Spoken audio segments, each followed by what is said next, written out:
says you got this thing called pedoma. They found a tumor in my neck. It was very rare. They told me the surgery lasted 19 hours. The first thing I remember when I woke up was my wife telling me they got it wrong. Guys, you gave me another chance at life. Best Window and Door is here for you. Now more than ever, we're investing in our homes. Your home, your health, and your safety is important. So is saving money. Best is bringing you the best by making upgrading your home more affordable than ever. Now get Best buy one, get one free sale, and up to an additional 15% off. Plus, get 0% finance up to 84 months. Lock in your 2021 pricing now. Call 1-800-292-5594 or visit mybestwindow.com.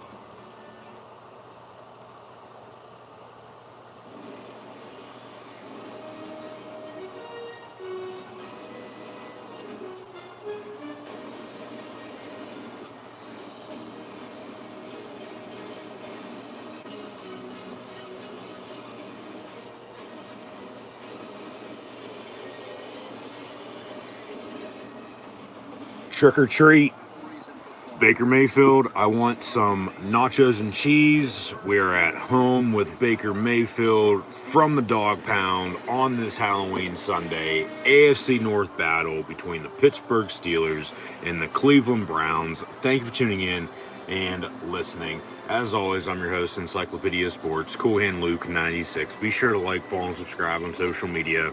Links in the description below. That thumbs up button. Share hashtag NFL, hashtag Steelers, hashtag Browns. Chat questions and comments, super chats, super stickers. Always greatly appreciated. Cleveland hosting the Pittsburgh Steelers for the first time since late last year. These two teams actually played in back-to-back weeks to close out the regular season. And then, of course, in the Steel City in the wild card round, first round of the playoffs last year, in which Pittsburgh, in October last year, defeated Cleveland at home in the regular season, but then lost 2 straight to close out the regular season, and then also in the playoffs. Yeah, the Steelers have had the upper hand in this rivalry as of late, but Cleveland's won a few more games recently, including coming off of a Thursday night win last week at home against the Denver Broncos, a team Pittsburgh also defeated at home a few weeks back as well. Steelers, in the meantime, coming off of a bye week, following a 1-0 start and then dropping 3 in a row before winning their last 2 over Denver and Seattle, respectively, in prime time, in overtime, I might add, as well. Bye week last week at Cleveland here this afternoon on Halloween. First Energy Stadium in the rock and roll city in Northeast Ohio. A 1 p.m. kick live right now on CBS with hello friends Jim Nance and Tony Romo on the call with Tracy Wolfson. On the sideline, we'll have live watch-along reactions of the 3-3 Steelers taking on the 4-3 Browns. Also, Philadelphia Eagles, Detroit Lions, live watch-along reactions as well, side by side with CBS and Fox. So, once again, thank you for tuning in and listening. Steelers on to kickoff from the 35-yard line. So, the Cleveland Browns back deep to receive. And we're underway. Right to left on the kickoff, left to right, Cleveland. Across your television screen, radio, and audio dial. Touchback, 1st and 10 from the 25-yard line as Baker Mayfield is, in fact, starting. Did not play last week. He currently has a shoulder injury. He has a torn labrum plus a fractured shoulder, yet he is still playing football. 1st and 10, they break the huddle. Nick Chubb is also back. Kareem Hunt's been banged up. Dennis Johnson last week had a hell of a game. There's number 80 in Jarvis Landry in motion near side. Pass to the 30, complete for 5, maybe 6 yards to 31 to 81. Austin Hooper be 2nd down and medium here. 1 play in. We're also now underway in Motown with the Eagles and Lions as Philly kicks off right to left as well. So Lions on the return, left to right, out past the 30 to the 34. So Big Ben Roethlisberger, Baker Mayfield, along with Jalen Hurts and Jared Goff, your 4 starting quarterbacks here this afternoon. Pittsburgh looking to bring pressure, and Hunt gets the give down the far sideline, first down and run before getting pushed out of bounds. A few other 1 o'clock games now officially also underway. As always, though, coming up at halftime, first half stats and scores. Take a look around the rest of the National Football League here this week 8, so stay tuned. We'll see if, as both Pennsylvania NFL teams are on the road today in the Midwest, see if one, for the most part, hopefully the Pittsburgh Steelers can go to OHIO and defeat one of the 2 teams in that state, unlike the blue and white Pennsylvania Lions last night on Saturday Night Football against the Ohio State Buckeyes, but I'll digress. Pass near side, incomplete, 10 for Landry, a little too high, 2nd down and 10 following incompletion. So these are the 2 games that are, in fact, on my area. So Steelers, Browns, Eagles, Lions, oh my. But hoping, of course, for a exciting afternoon in the NFL here. We'll be capped off by Sunday Night Football later on tonight with the Cowboys and Vikings this Halloween 2021. From the 45, 2nd and 10. Handoff once again. And about a 4-yard run for number 24, Nick Chubb, who, after being selected by the Browns out of Georgia a few years back in the NFL draft, has emerged as the true number 1 bell cow for the Brownies from the Dog Pound. Kareem Hunt, of course, Ohio native, played Toledo, made his name with Kansas City, got into some trouble. Cleveland picks him up, and as Baker Mayfield finds 82 Rashad Higgins downfield for a first down, Cleveland continuing to move the sticks. Now in Steeler territory, 1st and 10. Hunt has played well, but he's been banged up, and he's out this afternoon. Currently on IR for a few weeks. So it's Nick Chubb and Johnson in the backfield. And, of course, if Baker would get injured or just not feeling it, Case Keenum's the backup. So keep that in mind. Mayfield going to hand off once again from the 45 to Chubb for 2. Would be 2nd and 8. He's got weapons to throw to. I mean, hell, he's already gone to Hooper. Hell, he's got David Njoku also at the tight end position. But you look at wide receiver, Odell Beckham Jr. and Jarvis Landry. Any team in the National Football League would love to have both those receivers to throw to. However, of course, OBJ is not what he was in 2014 when he made a 3-finger catch on Sunday Night Football. That, of course, progressed his career to the moon and has lived up the hype. Maybe, not so much so. He really hasn't done a whole lot in Cleveland since they traded him. Banged up as well, along with Landry, but they're both still playing, so Pittsburgh has got to cover. They give up another pass. That goes to 88, Harrison Bryant. As Kevin Stefanski, former Viking assistant, with a 3 tight end set here early. Run the football, open play action, use your tight ends, play good defense on your special teams and win. I mean, that's for the most part, 95% of the time, how you should win and should play to win football games. But another pass complete to Hooper. 8 yards on the reception, 2nd down and 2. As Cleveland's taking them about 5 minutes of this clock to open up the game. Knocking on the door inside the red zone, looking to strike first.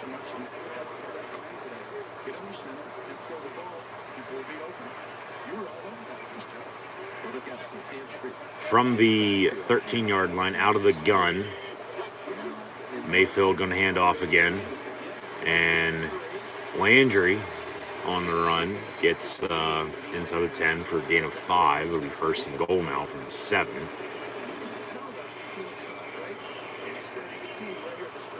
And a good block to get TJ Watt off the edge, and then it was 23 and 93. Hayden Schobert bringing down Landry on the tackle. So now first and goal. They've made it look easy on this drive, just being able to move. And then a play action pass to the tight end, incomplete at the 3 to Hooper. Second and goal. See the Steeler defense can hold, force a field goal maybe. This is under center, another throw and wide open. The ball just barely high. That's a catch. You got to catch that, dude. Should have a second goal from the 3 right now, rather than the 7. You can't drop that.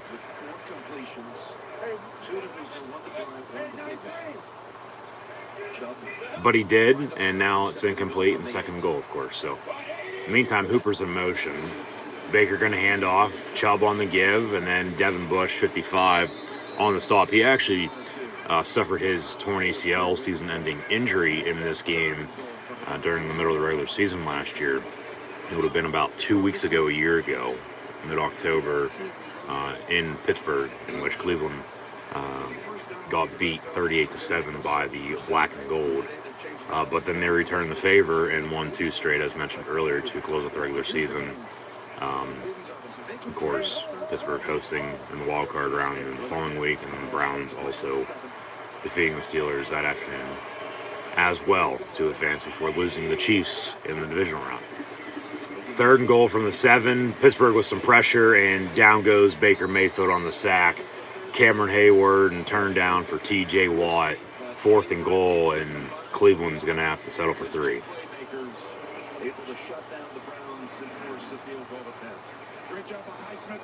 Bend but don't break. They allowed them to drive, and then they get in the red zone and they hold,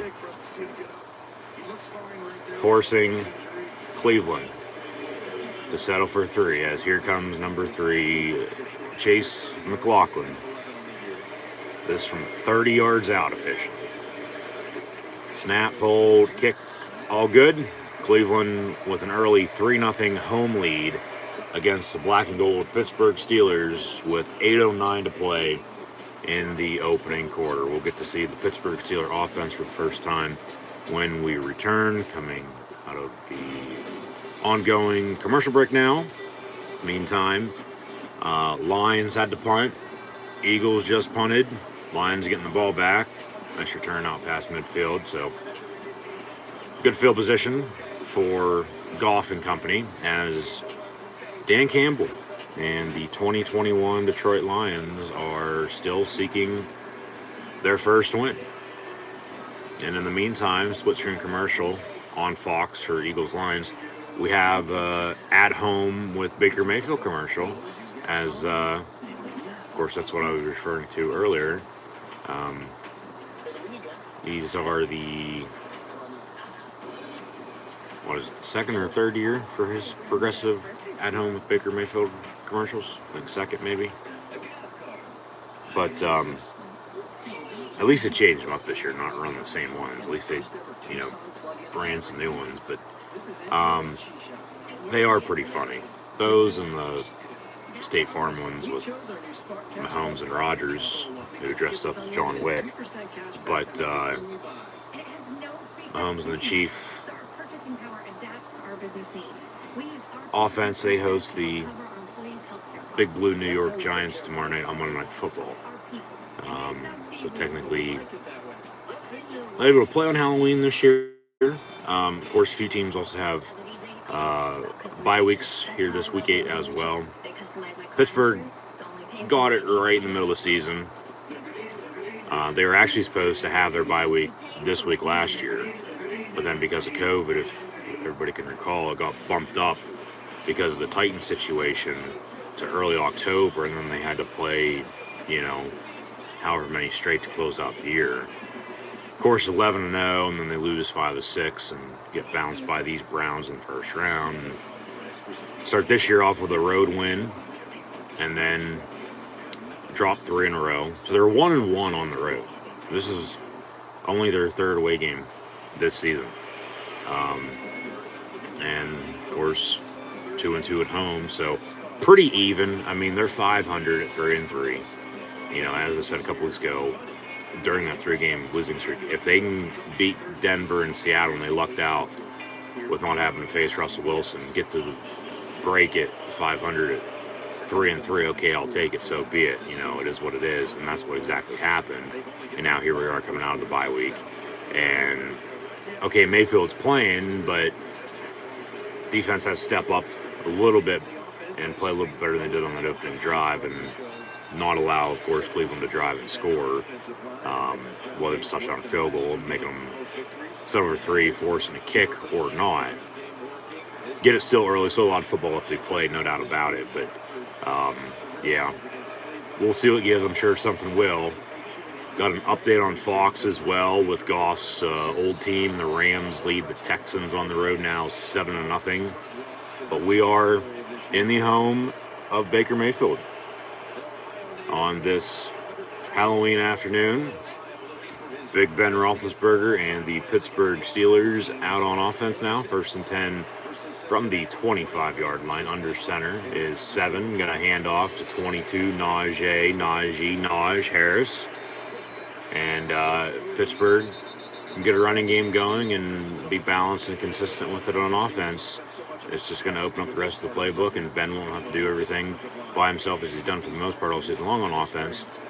And Pittsburgh should get back to playing Pittsburgh Steelers football in general on both sides of the football, especially on defense. The way the defense is played, stout as they've been all season long. Yeah, okay, 3 straight losses gave them more points, of course, to the loss, but and they've hung on in their 3 wins. But really, I mean, you look at it, it could be 6-0, they could be 0-6. They're right in the middle at 3-3, so I'll take it. Over the middle is complete 88, the rookie tight end out of Penn State, Pat Freiermuth.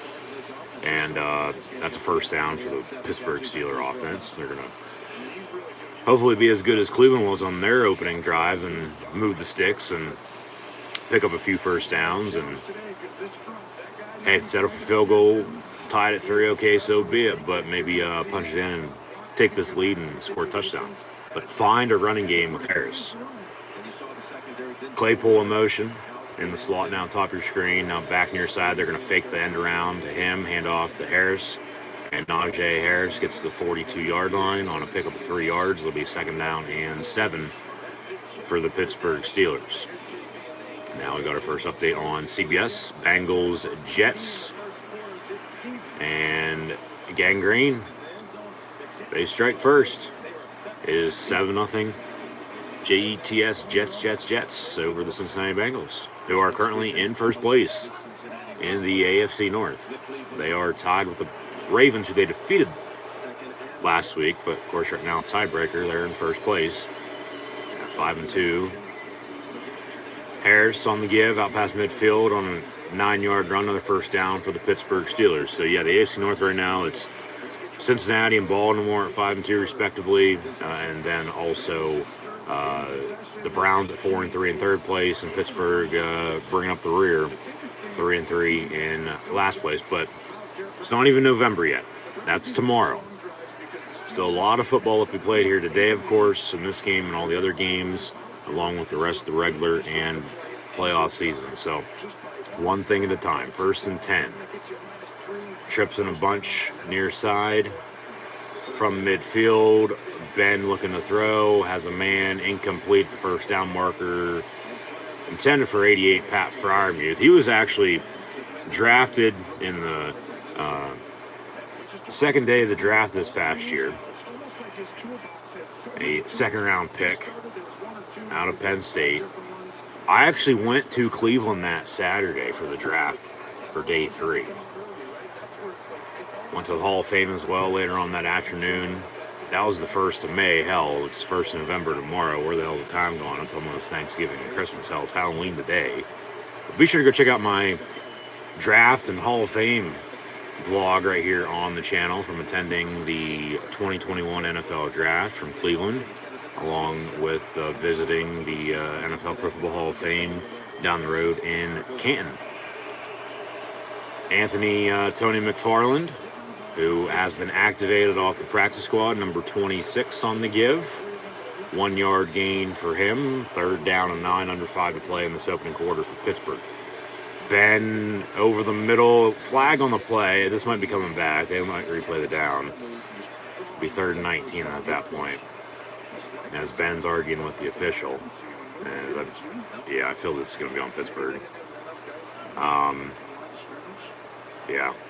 Well, if they decline, it'll be 4th and short, because he didn't get the first down. It was a completion over the middle of Freiermuth, and it was 5 yards. Okay, it was legal formation. They're going to replay the down. So, what, 3rd and 14? Okay. I don't normally eat pie on Halloween other than elsewhere, but, yeah. I don't know if that's a legal formation or not, but alright, whatever. They still didn't get the first down anyway, doing 4th and inches, so let's get at least 15-yard play here. Keep the drive alive.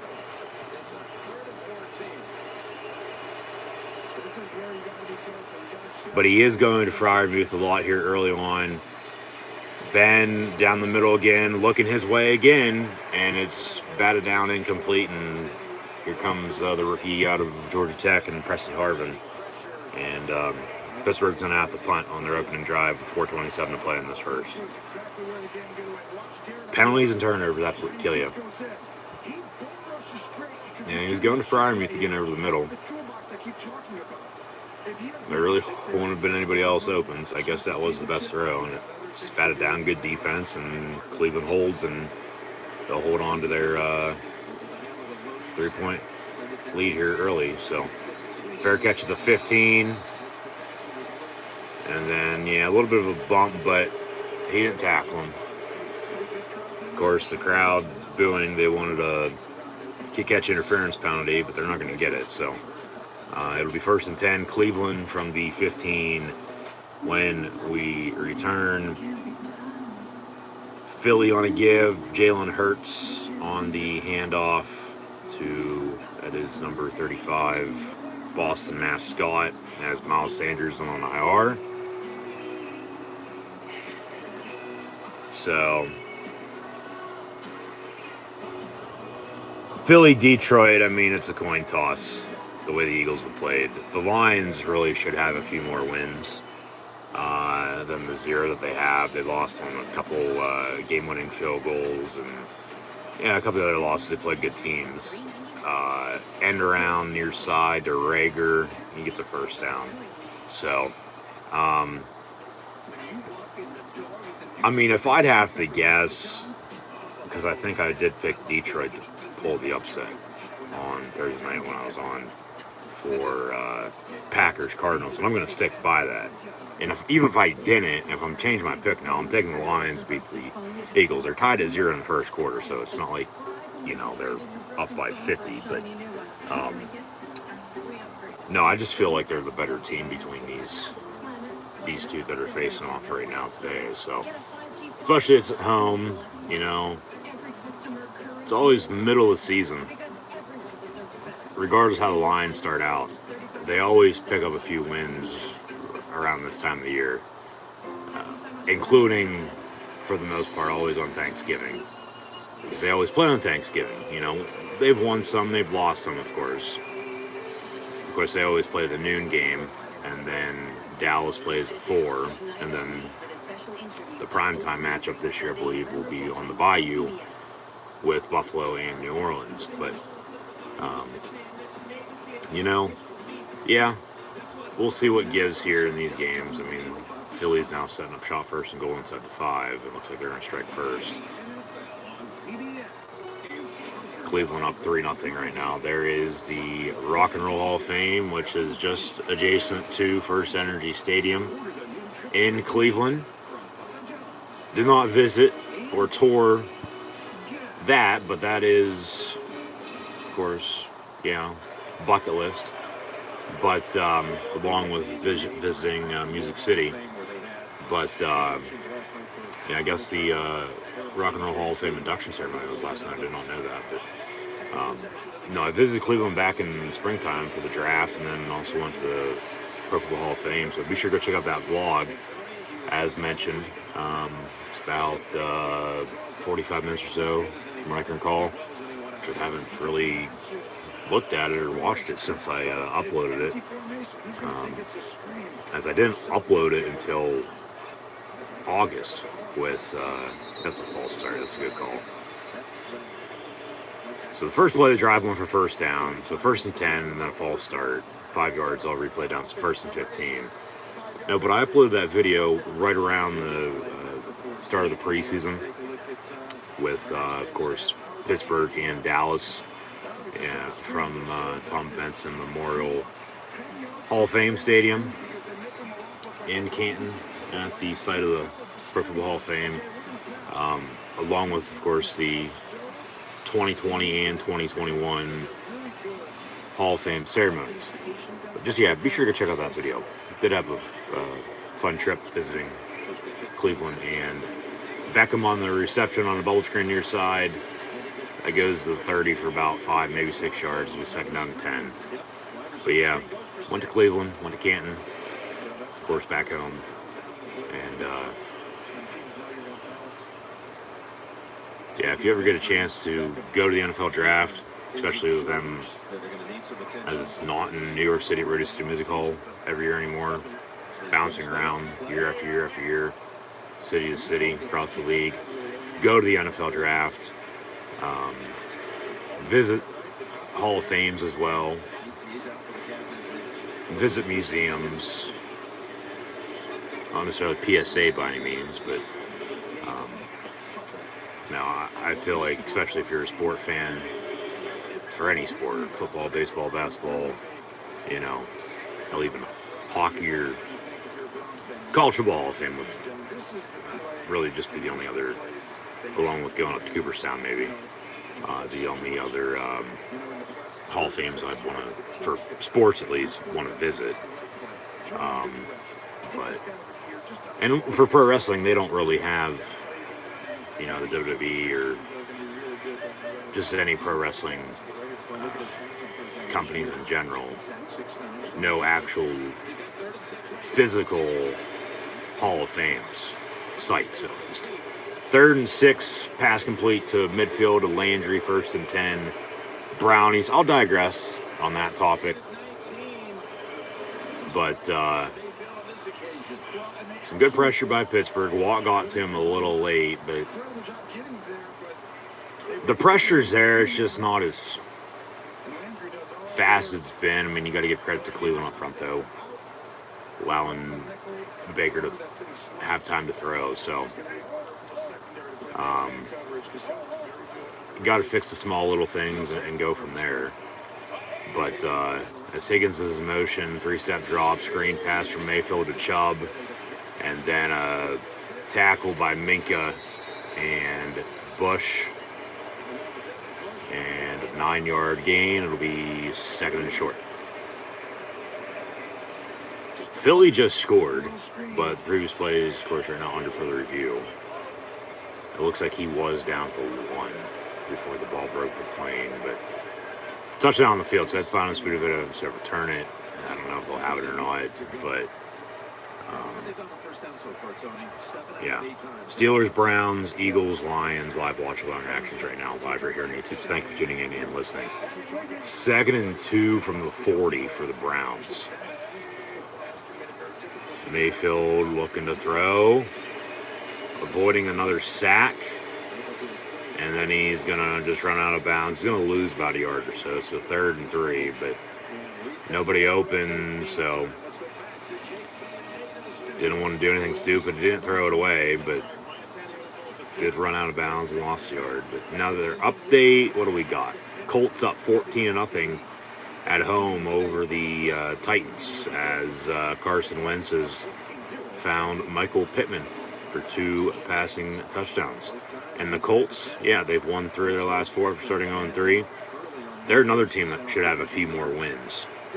They're coming off of a Sunday night win on the road last week at San Francisco in that atmospheric river game as a monsoon hit the West Coast, and then for the most part, the whole entire country got rain from it last week. But it's nice and sunny in Cleveland here this Halloween afternoon, and at the end of the first quarter, as Pittsburgh holds, it should be 4th and short once we begin quarter number 2 when we return. Cleveland up 3-0 over the visiting Pittsburgh Steelers, who of course made the short bus trip from the Steel City to Northeast Ohio to visit Baker Mayfield at his home this Halloween afternoon from the Dog Pound. So thank you for tuning in once again and listening. As always, I'm your host, Encyclopedia Sports, Coolham Luke 96. Be sure to like, follow, and subscribe on social media. Links in the description below, the thumbs up button. Share hashtag NFL, hashtag Steelers, hashtag Browns, hashtag PIT for Pittsburgh versus CLE for Cleveland.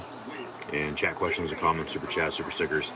Always greatly appreciated as well. And at the end of the first quarter, Cleveland leading Pittsburgh. The Browns on top of Steelers right now by a score of 3-0. Back to it with the Eagles and Lions right now as well. Scoring review. It's going to get reversed. No touchdown for the Eagles. So they take the 6 off the board. And we're still tied at 0, but they got a goal to go from the 1-yard line. So you would think are still going to be able to punch it in, but who knows? It's Philadelphia Eagles for God's sakes, so what the fuck do you expect here in 2021 from them, or even the Lions at 0-7? But like I said, the Lions should have a couple wins, but they're winless. Still looking for their first win. See if their defense can hold. Of course, yeah, he was down for 1. Knee was down, ball wasn't in the end zone yet, so good call to reverse it. Yeah, but they got a 3rd and goal now from the 1, so see if the Lions can force field goal or if they will give up a touchdown, and they will. Philly strikes first on the road, 7-0, Fly Eagles flies. So these are, as mentioned, the 2 games on my area that I'm currently watching, so these were the live watch-along reactions. Live here on YouTube, as of course, I don't have NFL Red Zone. I watch, for the most part, 2 games always on at 1 o'clock on CBS and Fox, along with the 1 or 2 on both networks as well at 4 o'clock, just depending on how the schedule works out. Thursday, Sunday, and Monday night on Fox, NBC, and ESPN, ABC as well. So 4th and 1 to begin the second, and Cleveland's going to go for it, up 3-0. Maybe try Pittsburgh offsides. Now they're going to snap it. They're going to run a play, another handoff. And the Steelers are going to get a turnover on downs as he doesn't even get back to the line of scrimmage. As Nick Chubb is brought down by a group of Pittsburgh Steelers in their road white, black and yellow uniforms. Devin Bush stumbled, got back to making the tackle, though, with T.J. Watt. As Joe Hayden came up from the secondary. There's Schobert along with Hayward. Yeah, a big group tackle to bring down Chubb on a no gain on a turnover on downs. So Pittsburgh holds. They're going to get the ball back after they had to punt. So, yeah, Cleveland drove on their opening drive, kicked a field goal. Pittsburgh punted. Cleveland with a turnover on downs. And now Pittsburgh with the ball back. Screen to Harris. And Najee Harris gets to the 47 on a gain about 6.5, 7 yards. Be 2nd and short for the Pittsburgh offense.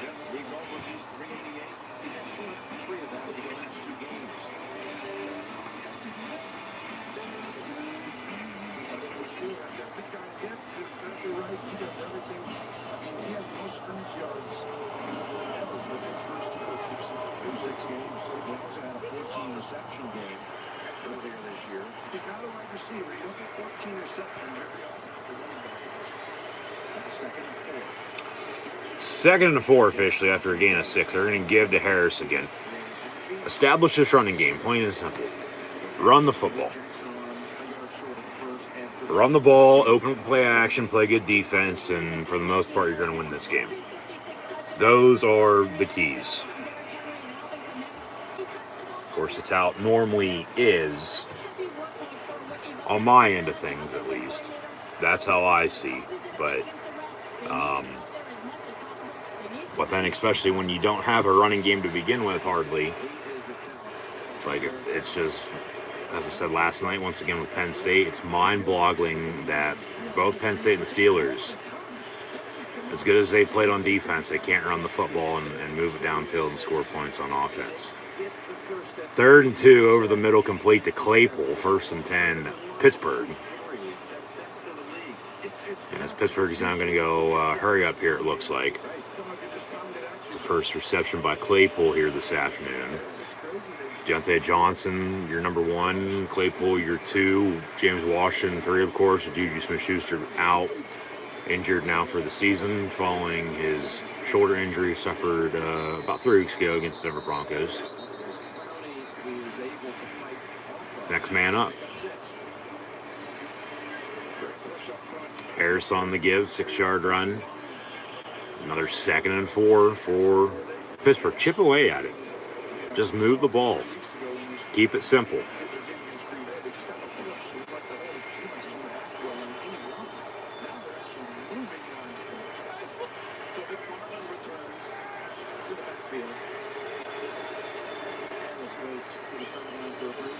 Zach Gentry in motion, fake the toss to Tony McFarland, and then a pass complete near side on a rollout, complete to 18, Deontay Johnson. So the 7 to 18 connection doesn't go over 25, but from the 35, they get a little bit closer to the end zone now, inside the red zone, out at the 18-yard line. So 18 catches it at the 20, gets out of bounds at the 18, 1st and 10, Pittsburgh. Knocking on the door, looking to score the first points here this afternoon. Fake the toss, and then they end around near side. And Ray McLeod, there's a flag. This might be a hold, but they're going to say he's down. Okay, officially at the 1-yard line, they're going to say that's where he stepped out at. Excuse me, that was 13, James Washington. Holding. Or it was, okay, yeah. A give to Ray McLeod, and then, yeah, hold on James Washington. 10 yards, they'll replay the down. Yeah, that's a hold. What can you say? Yeah, no wonder McLeod almost hit pay dirt for 6.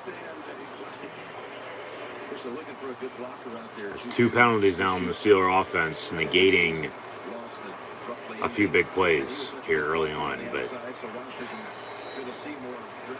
just quit shooting yourselves in the foot and just continue to play football.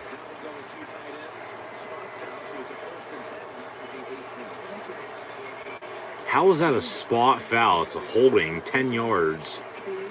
And they're going to replay it 1st and 10 from the 18 as if nothing happened? If it was a spot foul, the hold occurred inside the 10, and that's where the ball should be spotted, but it was a hold against the offense. That makes no sense. What the hell? All right, whatever. Incomplete, 2nd and 10. I'm not going to get into that. That's just a little confusing if you ask me. I just don't get how that's a spot foul. It's not like it was on the defense. It was on the Steeler offense. Like, what the hell?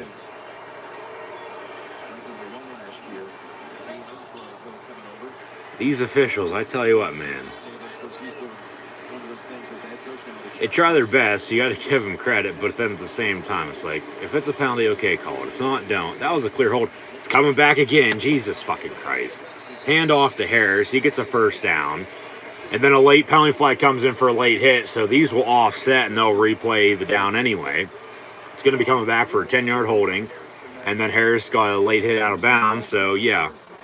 They'll offset and they'll replay the down. There's going to be 2 penalties on the play. 2 fouls. One on the offense, one on the defense. Exactly how these Zebras are going to call it. And they'll offset.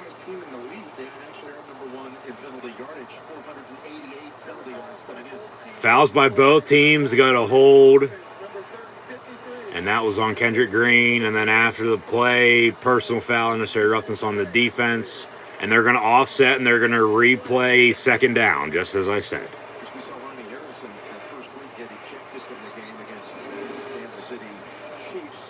Ben knew it was a hold as soon as they threw the flag.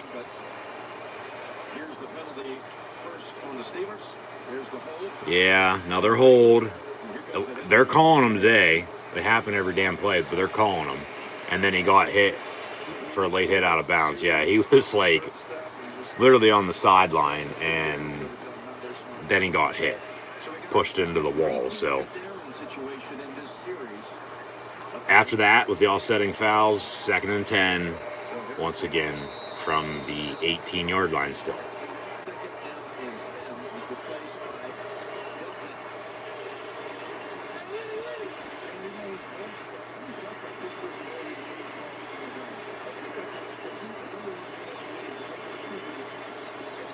Empty set, 5 wide for the Steelers here, left to right across your television screen, ready on audio dial. Ben going to step up in the pocket, go down on the sack. Jesus Christ, throw it away. You know better not to take a damn sack. And then a late penalty flag comes in from behind. What's the dirty laundry now? It'll be 3rd and 13 after the sack. But what's the penalty?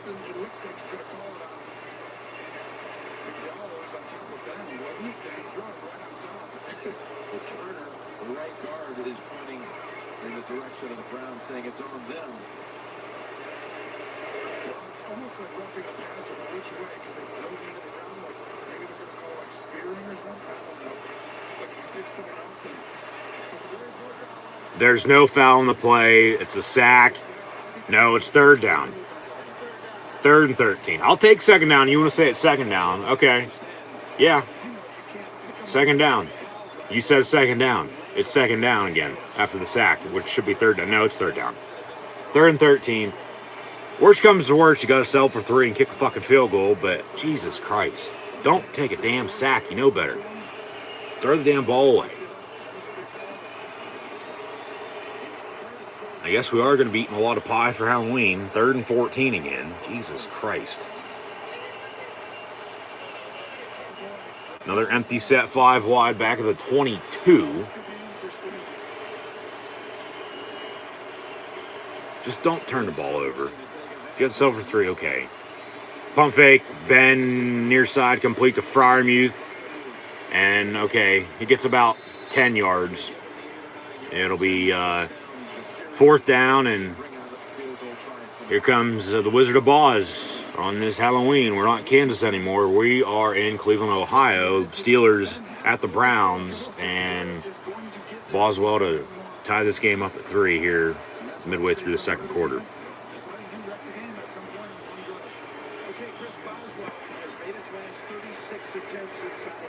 Thanks, Jim Nance. Thanks for jinxing. I'm making 36 in a row inside of 40. This from 31. Okay. Didn't work. Kicks up and good. 3-3. Steelers tied up against the Brownies. 3-3. 9:18 to play in this first half. Roethlisberger, 5 of 8, 54 yards passing. Mayfield, 8 of 10 for 89 yards passing. Both quarterbacks have been sacked a few times as well, so credit both defenses. Pittsburgh and Cleveland rushing. Hey, Harris has 5 rushes for 22 yards. It's a sign of life. Ray McLeod, of course, on that one end around. 1 for 11, but that was negated, so I don't know why that's still in the stat book right now, but it is. McFarland as the number 2 today, with no Benny Snell or Kalen Ballage, carry for a yard. It's pretty balanced. It's pretty even with both teams rushing. As mentioned, Harris 5 for 22 on the ground. Nick Chubb has 5 carries for 20 yards rushing. I mean, Pittsburgh as a team leads by 5 more yards, 34 and 29. But both teams getting receivers in the mix in the run game on handoffs. So We'll see if that keeps up. Now both teams receiving. What do we got? Pat Fryermuth leads the way, 2 catches, 20 yards. Ben looking his way a lot early on, so of course keep in mind Pittsburgh, of course, still has Eric Ebron and Zach Gentry as well. If it's going to be a running game with dumping it off to your tight ends all afternoon, move the sticks, so be it, and then take your deep shots, beat them deep, because you play good defense, rely on your special teams, win the game that way. That's fine by me. Fryermuth 2 for 20, and then both Johnson and Claypool catch for 16 and 12 yards respectively. Harris has a catch for 6 yards on the backfield as well. And then Landry leads Cleveland in receiving, 1 catch for 19 yards. Rashad Higgins, 1 for 16. Felton, 1 for 14. Hooper has a couple catches. It's a old school smash mouth football matchup here with Pittsburgh and Cleveland. Who would have thought? But no, it's a running game. It's dump offs to your backs out of the backfield, check downs to your tight ends, and beat you deep on a play action pass and play good defense, because Cleveland's also going to the tight ends here early on. Sort of have backed off of it a little bit, but Austin Hooper along with Harrison Bryant have a couple catches for about 30 yards total between the two of them, and then Chubb and OBJ have a catch for 14 yards total as well. So 3-3 Steelers Browns, 9:18 to play in the first half. Touchback on the kick, 1st and 10 Cleveland from the 25. Philly still leads 7-0 over the Detroit Lions. The next to last NASCAR race about to start the engines in about half hour or so from the hills of Virginia, the Paperclip, Martinsville, before they head out west to Phoenix for the championship next Sunday for the Championship 4. Also Game 5 of the World Series this evening, in which Atlanta is now up 3-1 over the Houston Astros. So the Braves could, in fact, win the title tonight. Of course, as well, the College Football AP Top 25 poll should be released in about 15 minutes or so. Following College Football this past week, Week 9, it's Week 8 in the NFL. Got an injured Brown on 2nd down and 10. So they'll take a break, but tied at 3 with the Steelers and Browns. And then, of course, as well, it is, in fact, basketball and hockey season, as both the NBA and NHL, with college basketball about to begin as well over the next couple weeks. It's this time of year, everything's on. It's the best time of the year. It's fall. Finally feels like fall as well. It's football weather. Holidays are right around the corner as well, and it's still football season in the end. So,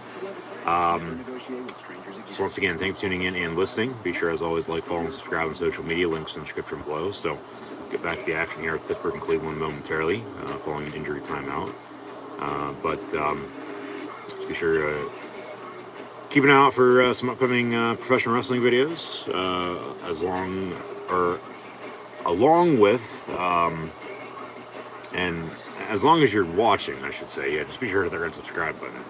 But along with being sure to go check out some recent published videos from college football, the NFL, and pro wrestling as well.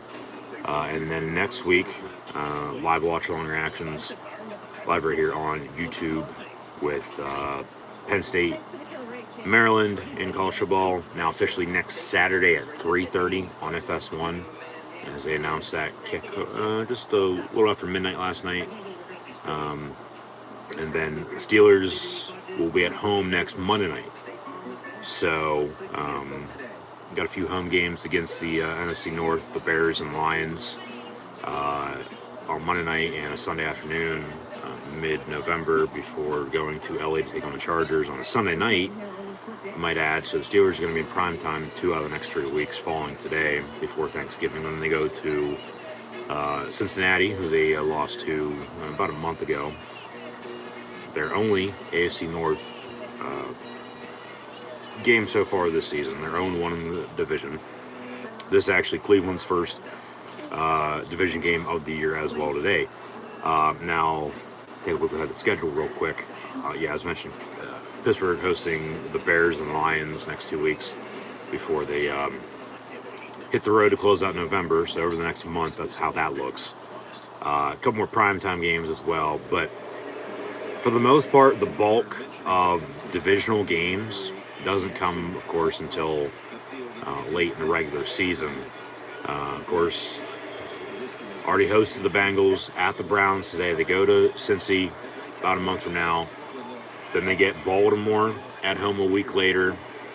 And then they don't play the Browns and Ravens again until early January. Officially week 17 and 18 after the New Year. So still a lot of football left to be played. 3-3. Hopefully picking up their fourth win and defeating the Browns and actually defeating them for the first time in a little over a year. So they lost 2 straight to close out the season last year. But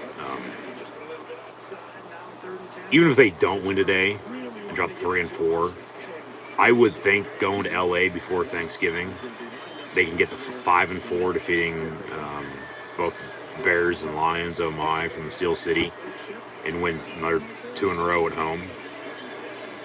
And then, you go from there. But, I mean, of course, they're like, 4-3, and then maybe even 6-3 going into that game. And then, really, who would have thought that during that 3-game losing streak? So, one game at a time, though. The standard is the standard. So, pass over the middle, incomplete. 4th down and 10 for the Browns. And Cleveland's on the punt. Pittsburgh getting the football back.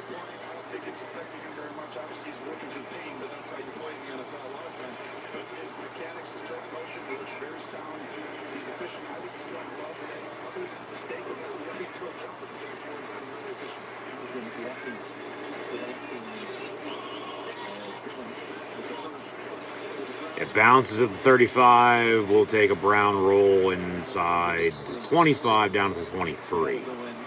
The 1st and 10 Steelers from there. As we have a spooky, low-scoring 3-3 tie game midway through the first half. As we near halftime, 8 minutes and change to play.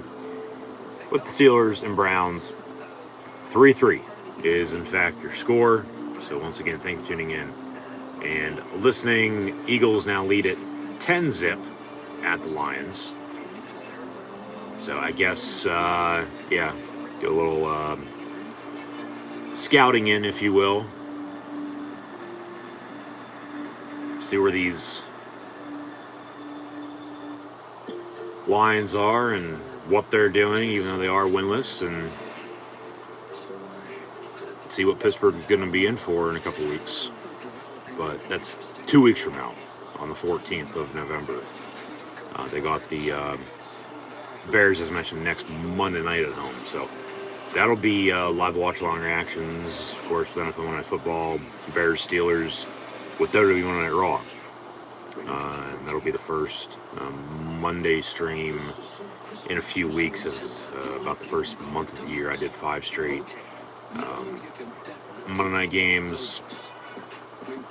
Sunday night, it's been, work our way back to Thursday night as well.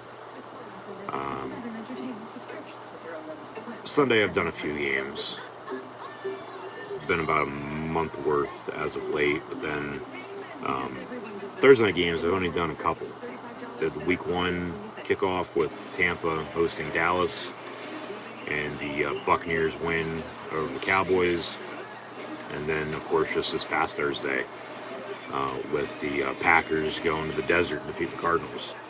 But the Steelers are going to be on the road on a Thursday night, a little over a month from now, early December, at Minnesota, taking on the Vikings, who host the Dallas Cowboys on Sunday Night Football. So,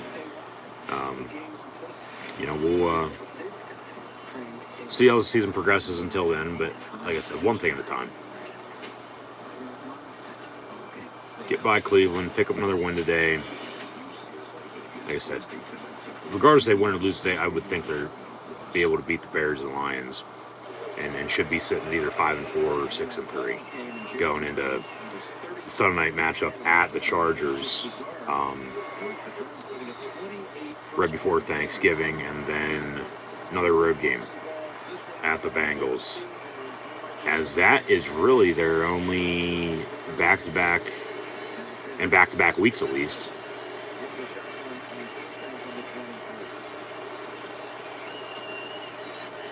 Two straight away games all season long.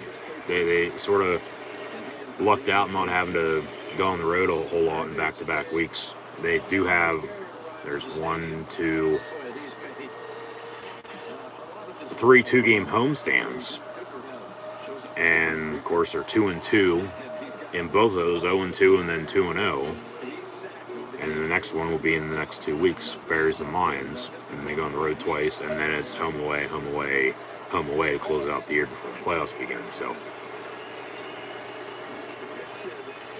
schedule-wise, it's, for the most part, fairly good in their favor. And on second down, Harris on a toss near side. And it'll be third down and long for the Pittsburgh Steelers after a loss of about 3 yards.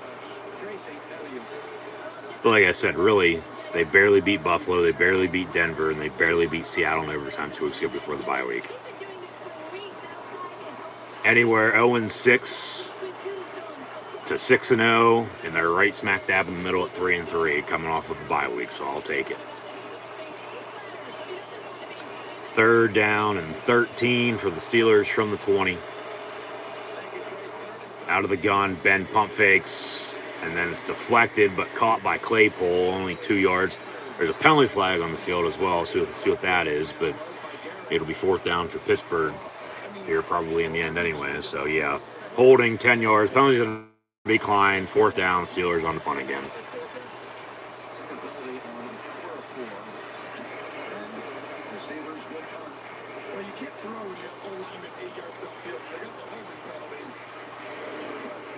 It's a run. Nothing good is going to come from it. Because they're holding because they're going to hold, so they're going to go with it. Healthy back to return. It has not been a single punt return in the entire league for the first 7 weeks of the season. From the 20, Cleveland on the return, and nice tackle by the Steelers. That was number 28, Miles Killebrew. I don't necessarily saying anybody's going to be killing anybody on Halloween here, but Myles Garrett did come dressed to the game as the Grim Reaper, so I'll digress, but yeah. This game, of course, low scoring, feels to me, it feels like it, I should say, it's going to come down to the fourth quarter. It's going to be an explosive play maybe. It's going to be who can run the football in the second half, run the clock. It's pretty even still. Of course, it's tied at 3, but stat-wise, with the numbers everybody's putting up, okay, but the defenses are playing very good today on both sides. So, like I've said before, that has to speak for something. We've seen how many teams, whether we're tied at 3 here earlier, for the most part, okay, get out to however big of a lead. You can fill in the blank in that category. And then blow it, Like, really, I'd rather not just have it be like this all the time. I'd like a lead, but just keep it balanced. Be consistent with what you're doing. And for the most part, here today, Pittsburgh's, I don't know, sort of able to run the football. I mean, a few penalties, cost them on a couple big plays. Of course, got called back for a couple holds. the one offset with a personal foul. Of course, he had a legal formation as well. But flip side, it's still early. Still a lot of football left. So, we'll see how this game plays out, of course. But this arguably, along with the Titan Colt game right now at 1 o'clock, arguably the two best games on in the National League for this 1 o'clock window. And then, as always, coming at halftime, we'll have first half stats and scores from Pittsburgh, Cleveland, along with taking a look around the rest of the NFL as well, see what's going on here this week 8. But got a few other good ones later on with the Patriots and Chargers, along with the Buccaneers and Saints and Cowboys, Vikings on Sunday Night Football. 1st and 10 from the 22. Mayfield going to get on the sack again. Number 95, Chris Wormley. Was traded by Baltimore before last year, I believe, in 2020. I believe so. If I'm not mistaken, I think that's when it was. If I'm wrong, let me know in the comments. But since then, he really hasn't done jack shit for the Steelers. He hasn't. I mean, I know he's made a few tackles, but I feel like that's his first sack as a Steeler. Definitely his first sack today. Mayfield's gone down a few different sacks already this afternoon by the Steel Curtain defense, but in the end, it's lost 5 yards in 2nd and 15, yeah. Empty set 5 wide. Mayfield looking to throw with his torn labrum and fractured shoulder. He throws. It's incomplete. It's his left shoulder. It's on his passing right arm. But still, I mean, as many times as he's got hit already today, just continue to get after the quarterback. Continue to bring pressure, stop the run. That pass is a little high. 10 for 80, Jarvis Landry, incomplete, 3rd down and 15 for Cleveland. 6:24 to play in the first half. 3-3 Steelers, Browns. Incomplete, intended for number 30, Ernest Johnson. And that was a quick 3-and-out. They didn't even take a minute off the clock, and Pittsburgh going to get the football back as the Steelers force a punt.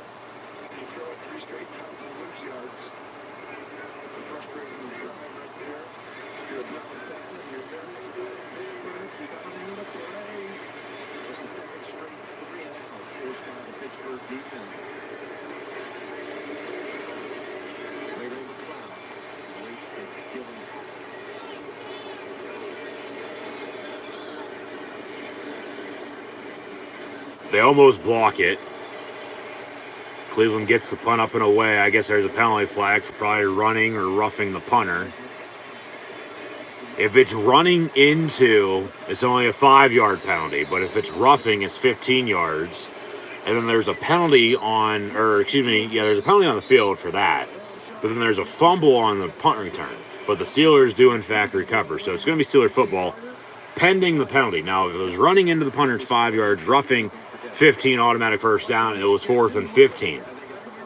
So running 5 yards, 4th and 10. Penalties going to be declined. 1st down and 10 Steelers. So they don't elect to repunt. They'll decline it.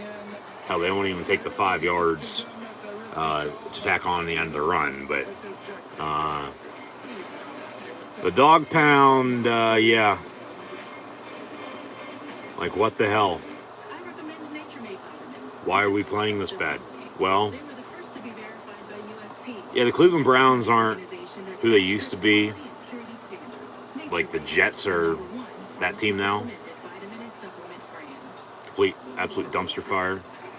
They're tied with the Bengals here right now at 7. But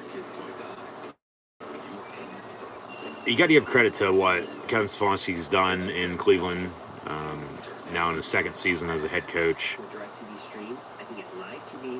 Baker Mayfield, of course, former Texas Tech quarterback, transferred to Oklahoma from Lake Travis, Texas. Won a Heisman, number 1 overall pick.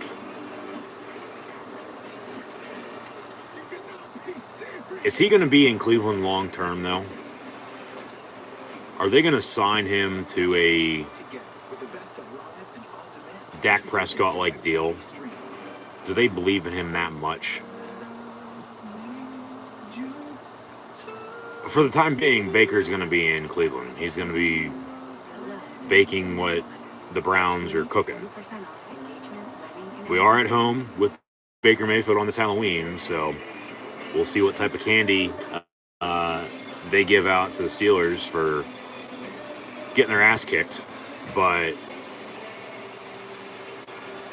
at the same time, you know, like, yeah, it's one game. They'll meet later on in the year. Still a lot of game left today. So a lot of season left before then, too.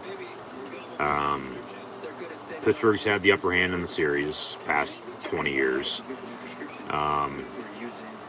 But the Browns, every once in a while, yeah, the Steelers just play absolute dog shit in the dog pound, or if it was in Pittsburgh as well.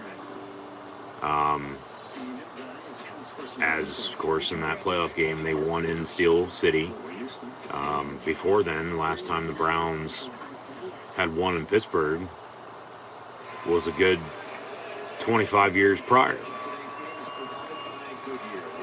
Yeah, so normally when the Steelers lose the Browns, it's always on the road, at least in the regular season, but they've only met twice in the playoffs past 20 years as well, so, and they've both been in Pittsburgh, so yeah.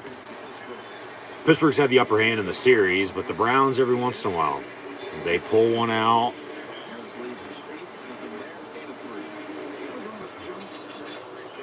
Pittsburgh, in the meantime, they still haven't had a losing season since 2003, so even with the loss, it's not like they can't rebound from it.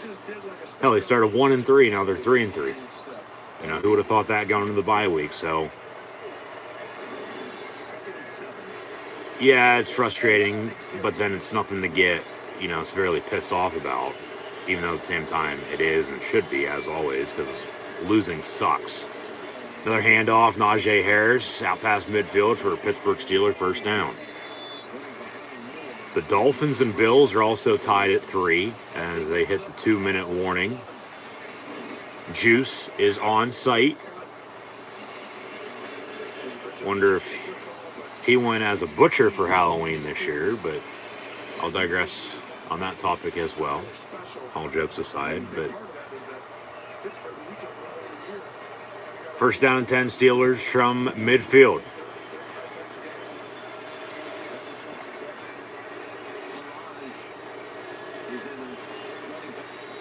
Fake the tight end sweep, and then they toss to Kalen DeLodge, who's going to lose about 4 yards. It'll be second down and long for the Pittsburgh Steelers here. 4:40 and counting to play in this first half. As always, coming to halftime, first half stats and scores. Take a look around the rest of college football and the NFL as well. As the AP Top 25 poll should be released any minute, but come Tuesday, they'll be going off of the new college football playoff rankings. They'll be released for the first time on Tuesday night. The NFL trade deadline also on Tuesday afternoon, so keep that in mind for, of course, your favorite respective team that might make some moves to help out their franchises the rest of the way out to the playoffs into next year. Dump off in the flat near side on the screen. Complete James Washington for a few yards. It'll be third down.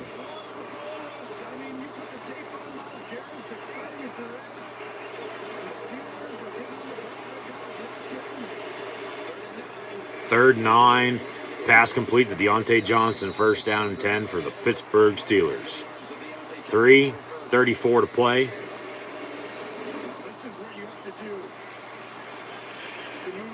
Pittsburgh, all 3 timeouts, plus 2-minute warning.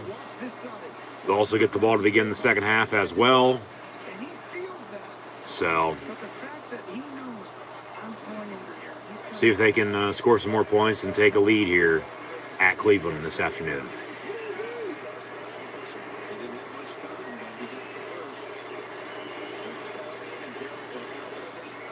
They run a reverse near side with Claypool. He's got a convoy inside the 25, down out of bounds at the 21. First and 10, Steelers.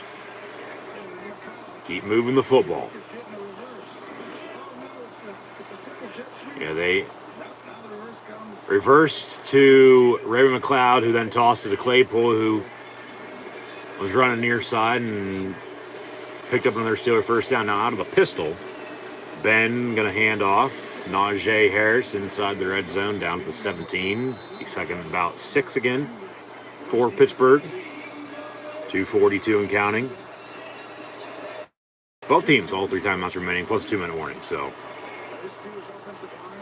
this 2.5 minutes with those 3 timeouts, 2-minute warning will, believe me, feel like an eternity. Second and 4 officially. Roethlisberger going to be under center. Ebron going to motion near side. Got 3 tight ends on the line with Freiermuth, Ebron, and Zach Gentry. A handoff, though. Harris gets the 11. Another Pittsburgh Steeler first down, and that should take us to the 2-minute warning. 3-3 with 2 minutes on the dot to play in this first half. At the 2-minute warning, Pittsburgh will have a first down. Eagles extend their lead once again, leading the Detroit Lions 17-0 now. So, yeah, I don't know how much worse it could get for Detroit. They'll be 0-8 if they lose today. They can't go 0-16 like they did back in 08 before they drafted Matthew Stafford number 1 overall in 09 in the draft. And then, of course, they traded him to L.A. and he's a Ram now. They're leading Houston on the road. Straight up for Jared Goff, and Goff has won a damn game with his new team yet. But they can't go 0-16. They can go 1-16. Hell, they can go 0-17 if they want to. Break their own record. Break the Browns record from back in 2016 as well. Of course, with the expanded regular season, the biggest season ever in NFL history, and it'll be like this every year moving ahead, because I don't really see any more changes happening anytime soon, at least, with the schedule. Because they went from 16 to 17 regular season games just this year. Last year's the expanded playoffs. But there's a big gap in between the last time they, of course, switched up the schedules and how they scheduled the season. And that would have been about 20 years ago when the Texans came in the league. When they announced the current divisions that we see in the National League with the AFC East, North, South, and West, and respectively so also for the NFC. No, they can go 0-17. I don't want to see them go 0-17 now. They're the last winless team in the NFL. The Cardinals were the last unbeaten going into Thursday night, but they lost at home against Packers. So everybody at least has one loss. There's nobody that's going to go undefeated this year. Steelers were the last to have an undefeated record last season, 11-0, and they lost 5-6. It's not how you start, it's how you finish. Couldn't run the ball last year, of course. Can't really run the ball at all this year either, but just punch it in right now. 2 minutes to play, first down. Take the lead going into halftime. Get the ball to begin the second half as well. Score some points here. I mean, if you, of course, in the end have to settle for 3, so be it, but I would love a touchdown right now.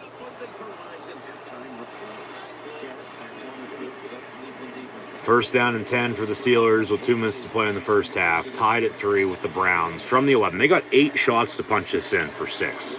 Trips in a bunch near side. Roethlisberger out of the gun. Pump fake. Gets rid of it. A little bit behind Deontay Johnson. Incomplete. Second down and 10. Lucky that didn't get picked off. Second down following the incompletion. As there is, in fact, Mike Tomlin, who is only the 3rd Steeler head coach since the late 1960s. Of course, you go from Chuck Noll to Bill Cowher to Mike Tomlin. The Steelers haven't had a losing season since 2003. Tomlin hasn't had one ever, because 03 Cowher, of course, was still the coach. But you know what they have in common? They all have at least one Super Bowl win. Pittsburgh, of course, the Steelers are the first franchise in NFL history, as Roethlisberger goes down the sack by the 18-yard line by Myles Garrett. So I guess the Grim Reaper has arrived. It'll be 3rd and long now Cleveland calls a timeout. Clock stops. But they were the first team in NFL history to win 6 Super Bowls. Of course, New England has since tied, so only the Steelers and Patriots are the only 2 franchises in NFL history to have 6 Lombardis. There's a few, of course, with 5. And then trickle on down, 4, 3, 2, and 1. And there's a few teams, including the Browns, who have never won a Super Bowl. They've won an NFL championship, but that was before the NFL as we know it from 1970 on, with the merger with the AFL and the NFL. Another update as today's NASCAR race is officially underway as well, with number 5, Kyle Larson, Young Money in the lead, hoping to win this year's championship come next Sunday. But the Bengals just extended their lead at the Jets. But as always, coming to halftime, we'll have first half stats and scores. Take a look around the rest of the NFL as well. So stay tuned. 3rd and 17 officially for the Steelers from the 18. Handoff on a draw to Najee Harris. 7 yards to the 10. So Boswell is going to have to trot on, attempt another field goal. They're going to settle for 3. Cleveland will call their second timeout, I would assume. Yes, okay, timeout. They'll have 1 remaining with 1:45 to play. Try to drive and score. Tie it up 6 if Pittsburgh, of course, makes this kick. Or even take the lead with a touchdown. We'll see. But here comes the Wizard of Oz once again on this Halloween. Dorothy, no, we're not Kansas.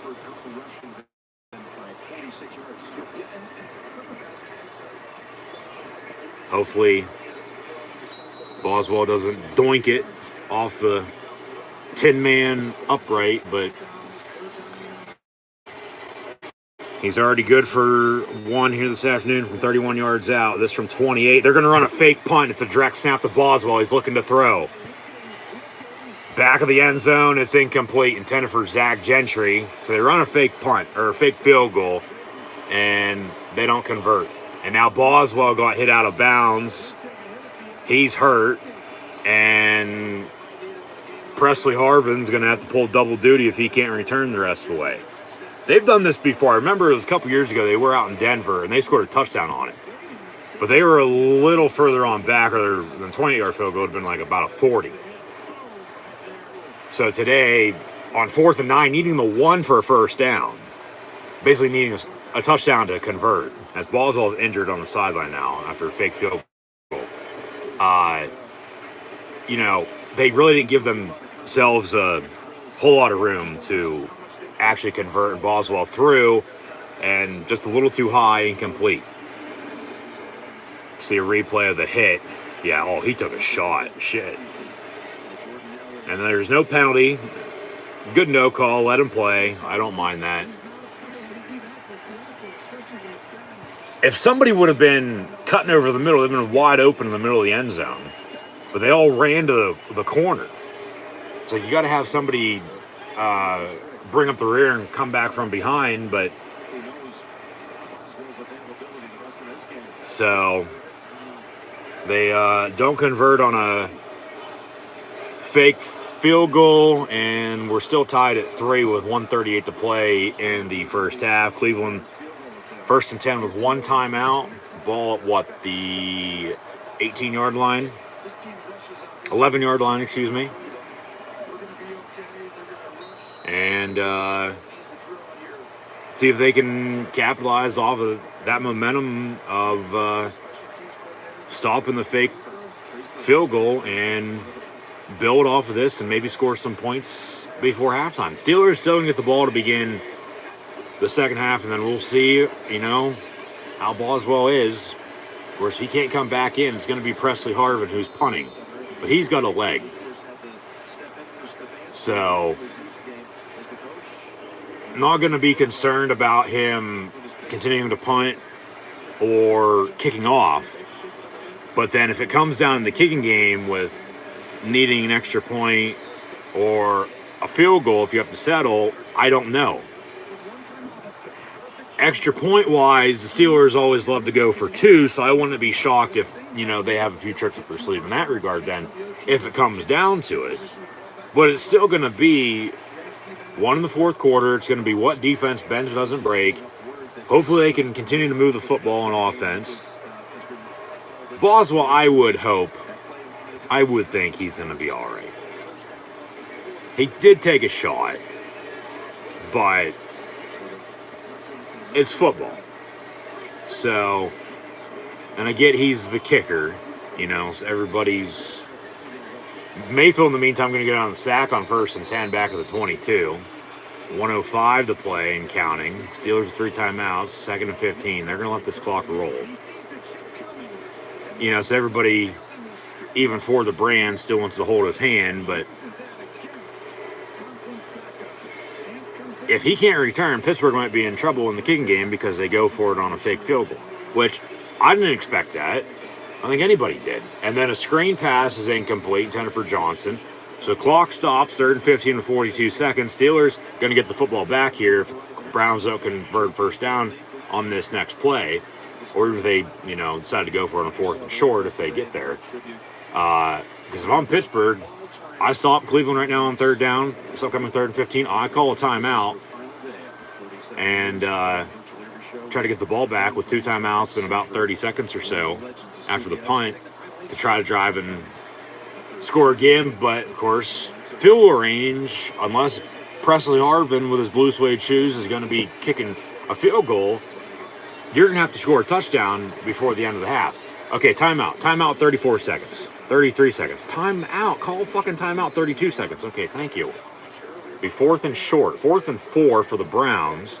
And the Steelers can get the ball back. They got 2 timeouts. About 25 seconds to play once they get the ball back with the field goal. We're at home with Baker Mayfield again. This is a new one. He's going to the Rock and Roll Hall of Fame. He walks over from First Energy Stadium. There's Alice Cooper. And he delivers a package to Alice Cooper.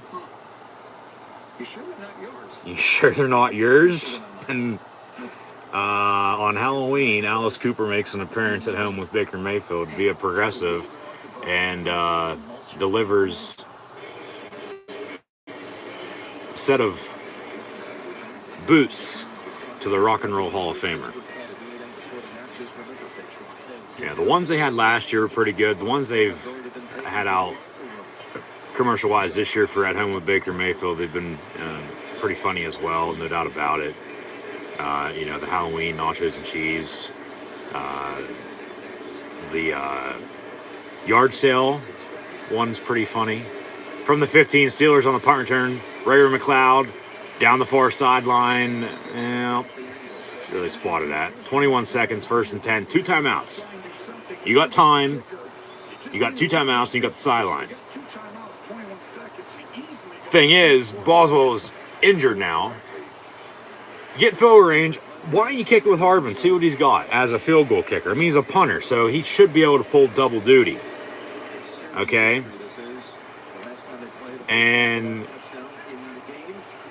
we'll see what happens, but really in the end, unless they take a knee here, which that's exactly what they're going to do now. So why the fuck did you call a timeout?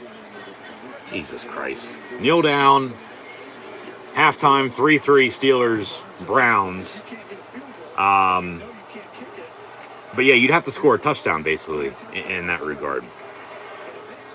Steelers going to receive the second half kick, so Boswell is going to get some time to get healthy if he is severely hurt. I feel he just got his bell rung, wind knocked out of him, because he's a fucking kicker. No offense. Always got to rely on your special teams, no doubt about it, but he did take a shot. He's just not used to getting hit like that, but they ran a fake field goal and, they didn't convert and he got hit, and so what do you expect? So I'll leave that at that. No, but yeah, the At Home with Baker Mayfield commercials, yeah, that was a new one. I haven't seen that one yet. That was pretty funny, I guess. I mean, because the Rock and Roll Hall of Fame is literally side by side with First Energy Stadium in Cleveland. As the draft took place in between the two buildings back in the springtime.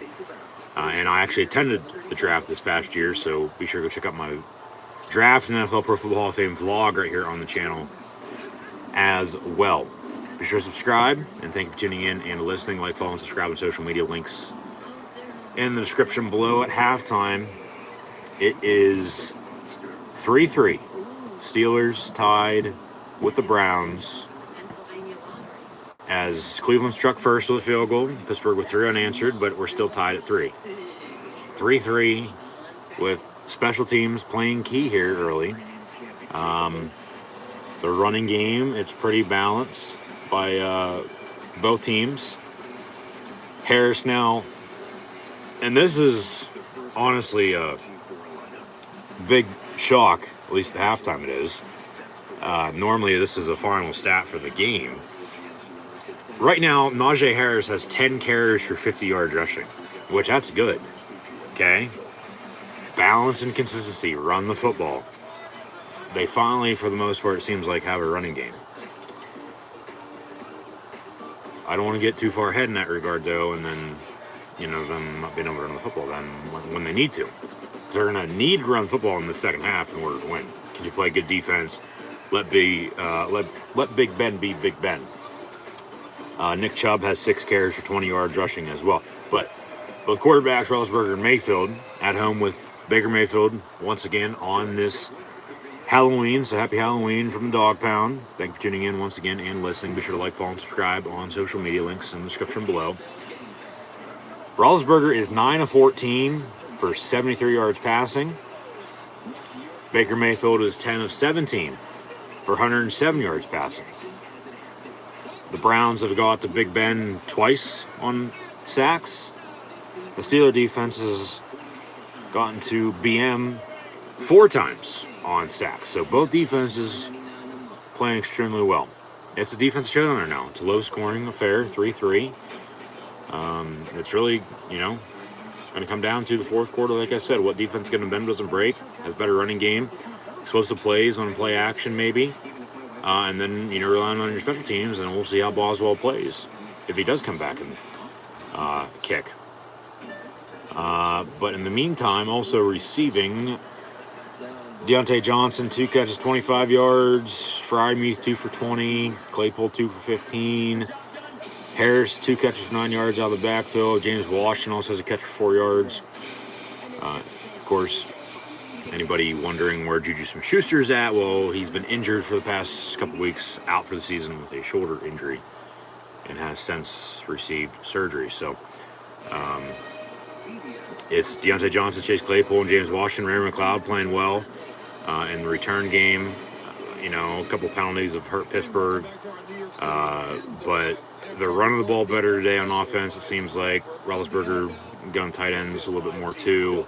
Balance and consistency. Let Big Ben be Big Ben. And run the football and play good defense. We got some highlights now on both CBS and Fox, as both Steelers, Browns, and Eagles lines are both respectively on CBS and Fox. Both currently at halftime. So we'll get into some scores from around the rest of the NFL here in a minute. But Cleveland receiving then.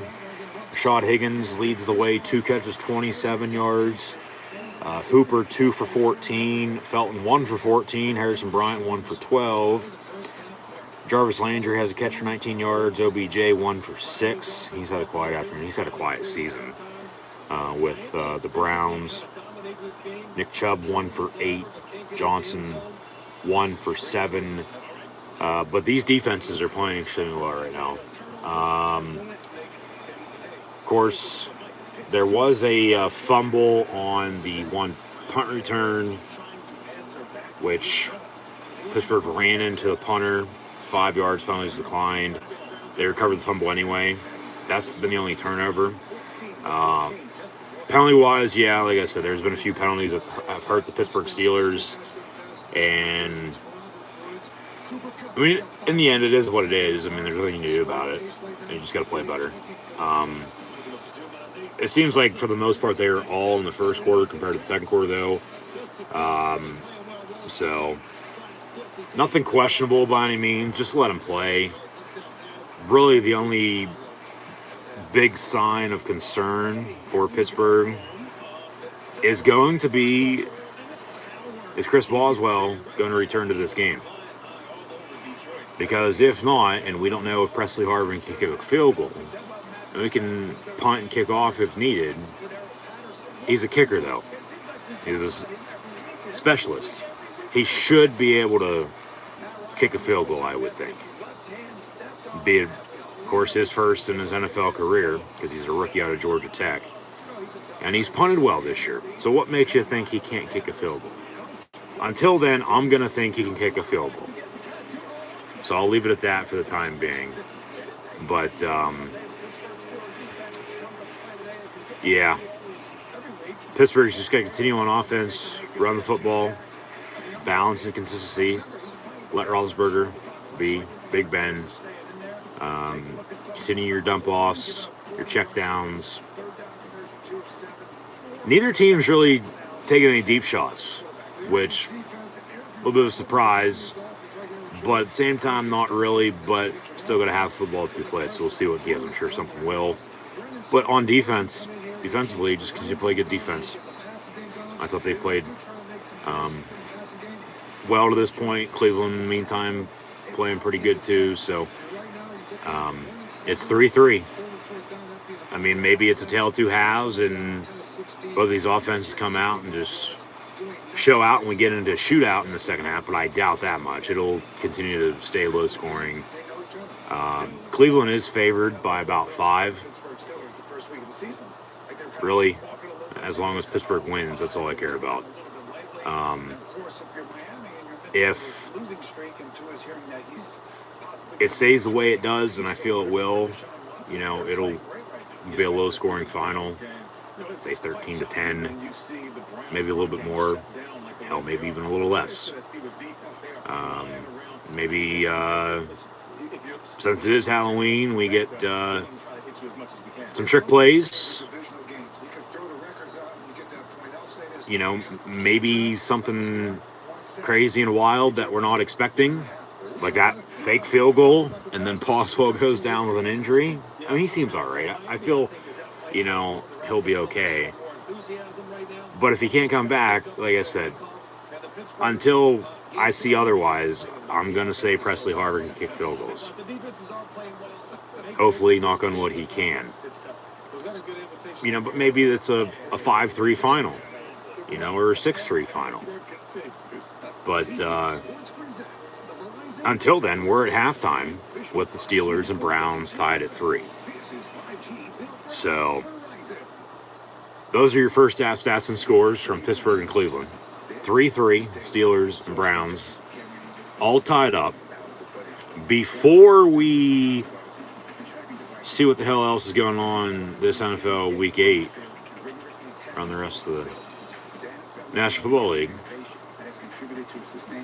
the AP Top 25 poll has since been released in college football, and this will be the final time they base the rankings moving ahead, of course, with the college football playoff rankings being released for the first time on Tuesday night. Now, the AP poll, along with coaches poll, will still be released every Sunday, but it's not going to matter for the actual rankings moving ahead towards the end of the regular season into the postseason with college football bowl games and the college football playoff.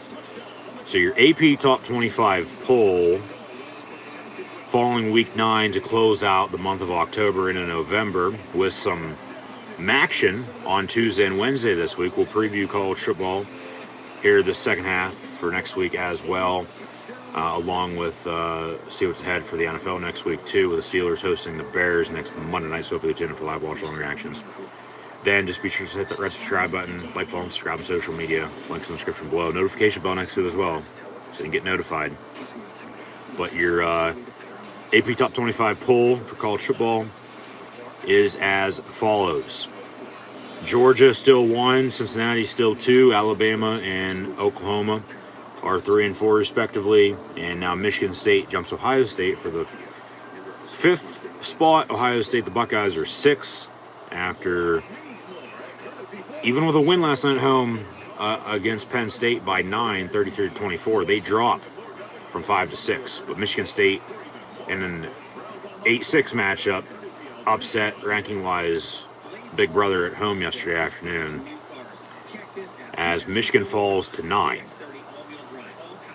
And then from there to the end of the top 10 with Georgia 1, Cincinnati 2, Alabama 3, Oklahoma 4, Michigan State 5, as mentioned, Ohio State 6, Oregon 7, Notre Dame is 8, Michigan 9, and Wake Forest, the Demon Deacons, undefeated 8-0, they round out the top 10. Oklahoma State's 11, Auburn's 12, A&M is 13. A&M, the Aggies, host the Tigers of Auburn next week. That game, along with the UTSA and UTEP matchup from El Paso, from the Sun Bowl, those really are your two best games next week in college football. I know off hand, but we'll preview college football here momentarily once we recap and see what's going on in the NFL right now, with the Steelers and Browns tied at halftime at 3 apiece. So yes, from 10 to 25, Wake Forest, Oklahoma State, Auburn, Texas A&M, Baylor's 14, Ole Miss is 15, University of Texas San Antonio in the Alamo Dome. They'll head to the University of Texas at El Paso from the Sun Bowl on the border. That game will be Saturday night. They are 16. BYU 17. They were in a shootout last night at home with Virginia as Bronco Mendenhall returned to his former home. But the Cougs got the best of the Cavs, 66-49. Kentucky is at 18. Iowa 19. Houston is 20. Coastal Carolina 21. Penn State only falls 2 spots from 20 to 22, not getting blown out as everybody expected last night at Ohio State against the Buckeyes. We'll see where they're ranked in the college football playoff rankings come Tuesday night. But the Penn State Blue and White Nittany Lions are 22nd in the AP Top 25 poll.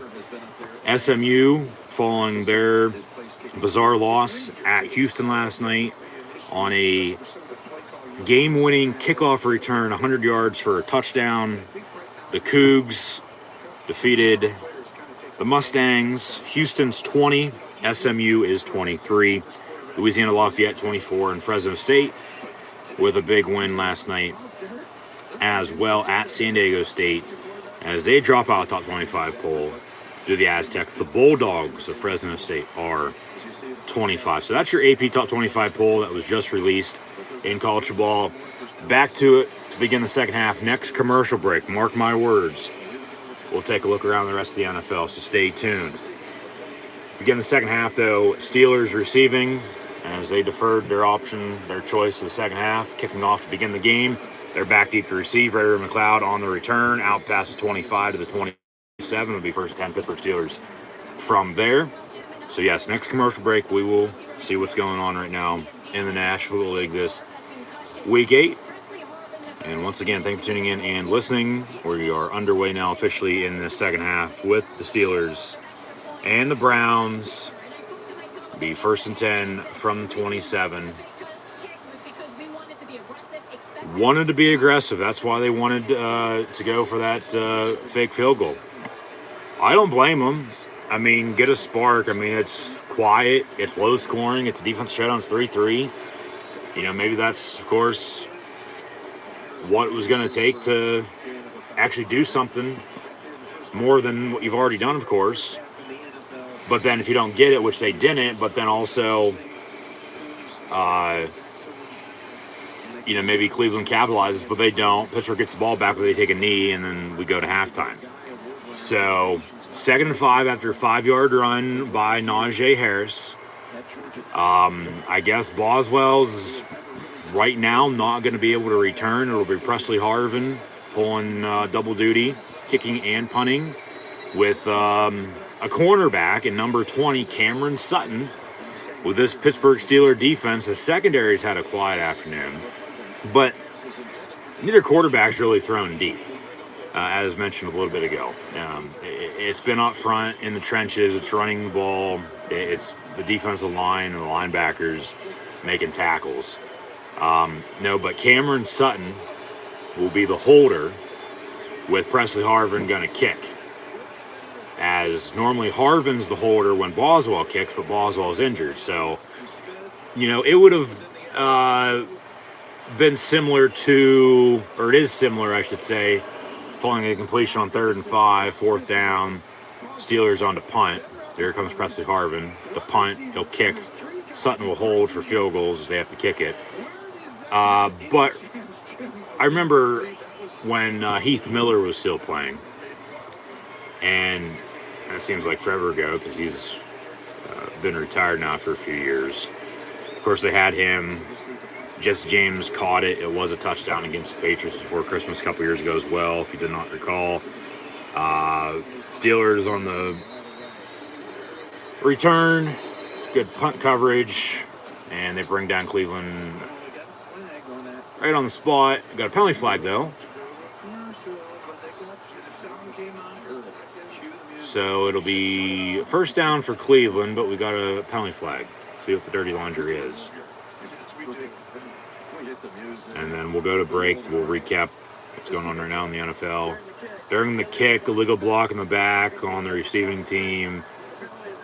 Half the distance, it'll be first down and 10 in Cleveland, and then they'll take a timeout as well. So, no, it'd be similar to when, like, Heath Miller would have been the emergency quarterback when, Pittsburgh would have had, of course, Roethlisberger starting, but then as many injuries as had in his career, I don't recall which one it would have been.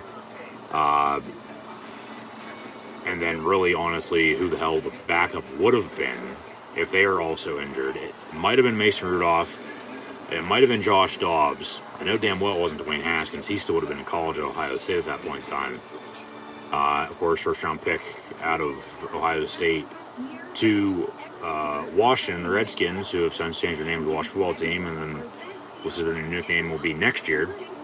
But, yeah, I'm trying to think of a couple other most recent backups, at least, under Roethlisberger,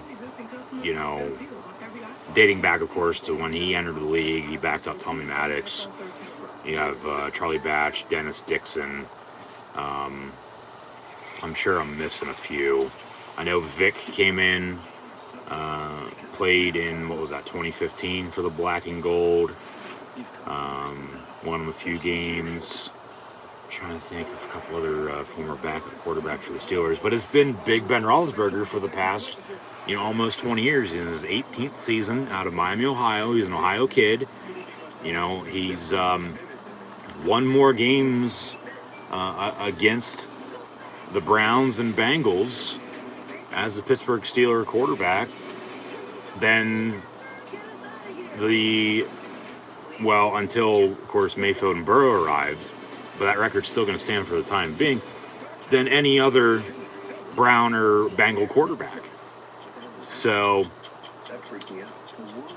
yeah, was Sutton holding be similar to, say, like, as mentioned, Heath Miller being the emergency backup quarterback if, it went that far? I don't believe it ever did. But really, if he would have got in, they would just, hand it off and, ran the football with, whether it would have been,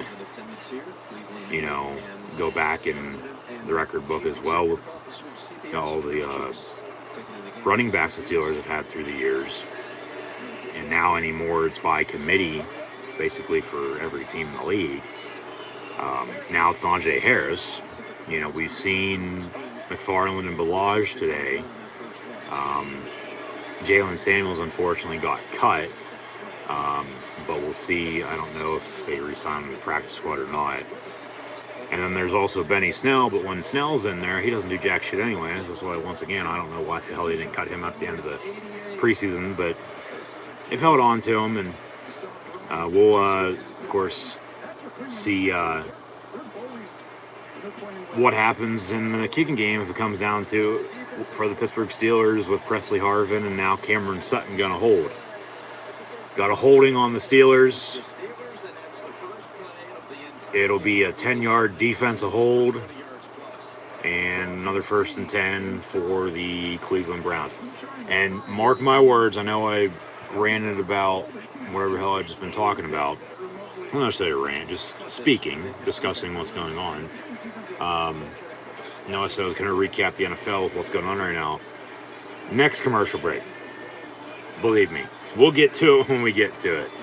1st and 10 from the 40. Mayfield under center, going to hand off again. Nick Chubb. And Chubb for a yard. 2nd and 9 here, early 3rd quarter. As Pittsburgh had to punt on their opening second half drive, and now here are the Cleveland Browns. And there's Boswell, not in street clothes, but he doesn't have his uniform on. I think he probably just got checked out. He probably just got an X-ray, I bet. And he's going back into the locker room, it looks like. And we'll see if he returns.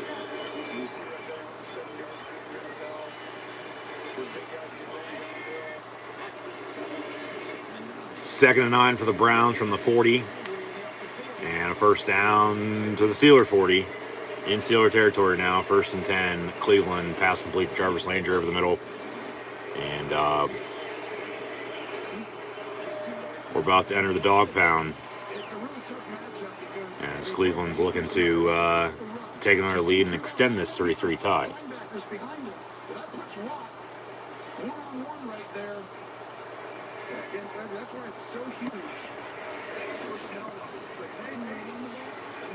First and 10 from officially the 43-yard line now, out past midfield. 1st and 10 for Cleveland. Play action to the tight end, complete to Harrison Bryant, and 1st down inside the 25, pushed out of bounds.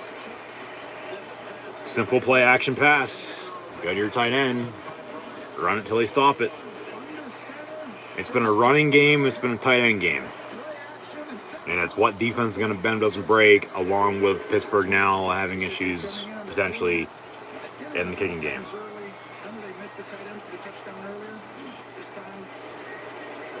Not because Boswell can't make kicks. He kicked the game winner 2 weeks ago in overtime against the Seahawks before the bye week. Injured because he took a big hit on a fake field goal before the half. Handoff on 1st and 10 inside the red zone goes Chubb. About a 4-yard gain, I'd say.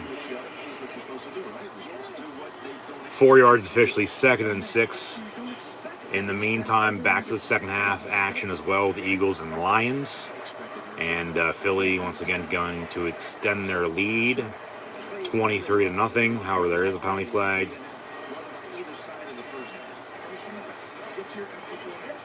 And the penalty's going to be declined. It'll be a touchdown for Philly. And now they lead by 23 pending the extra point. 2nd and 6, another pass complete. That's Austin Hooper inside the 10 down to the 9. Schobert and Minka Fitzpatrick on the stop. It'll be 1st and goal.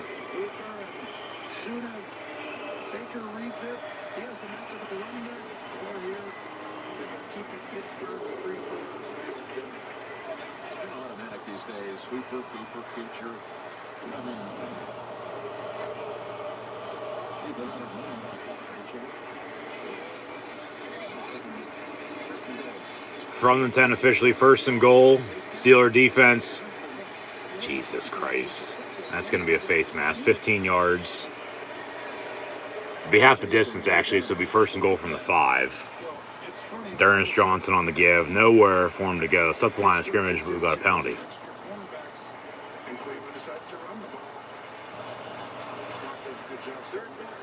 There's no foul on the play. And that is not a face mask. That's a good call. They pick it up.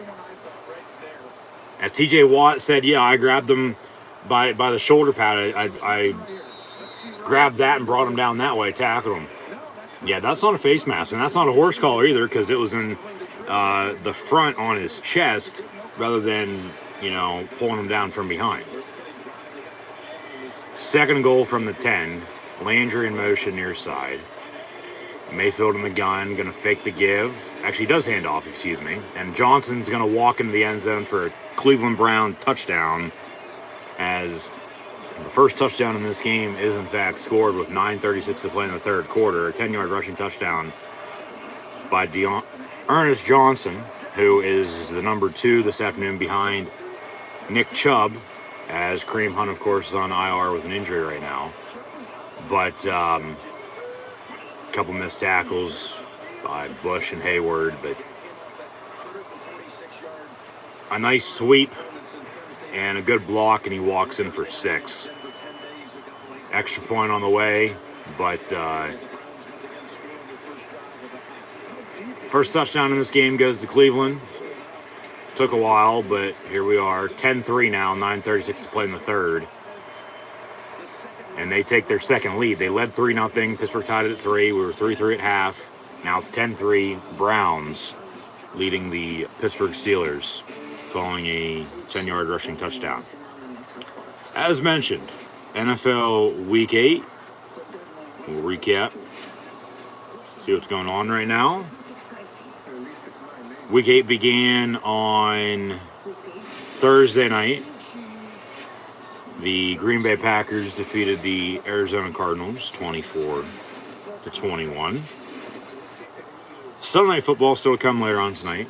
It'll be Cowboys and Vikings tomorrow night. Monday Night Football, Chiefs hosting Big Blue, as the Giants will roll into Arrowhead to take on Mahomes and Kansas City. But right now, in the National Football League, as mentioned, Cleveland now leading Pittsburgh 10-3, 9.5 to play in the third quarter.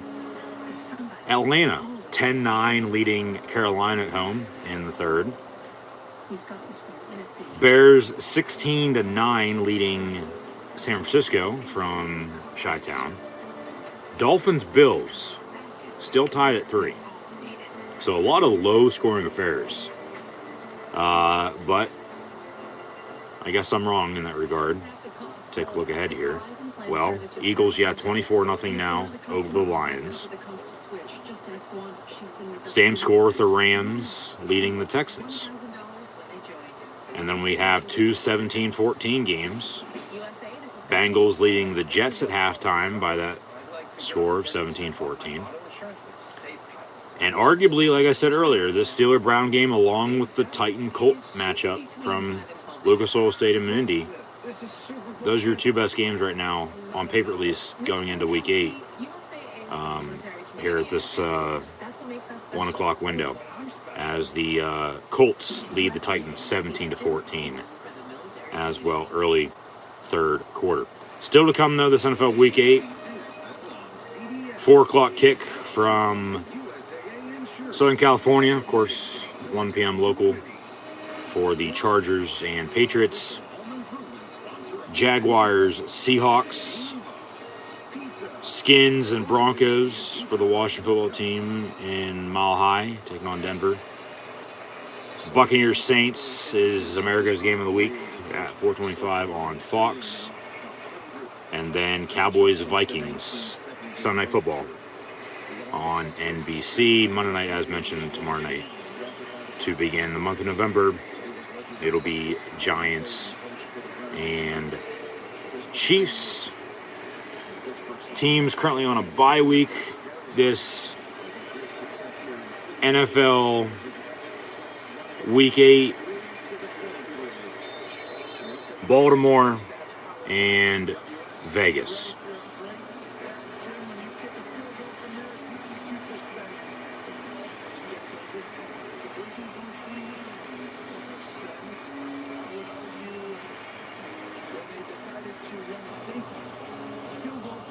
That left it from 29 to 2. Yes. But it really isn't 29. It is on that field count. But really, they're trying to basically get... Back to the action, 1st and 10 Steelers. 9:31 to play in this third quarter from the 22. Roethlisberger under center. Fake the give to Harris. Tight end screen near side to Zach Gentry. He's going to get about a yard or so if he's lucky. 2nd and 9.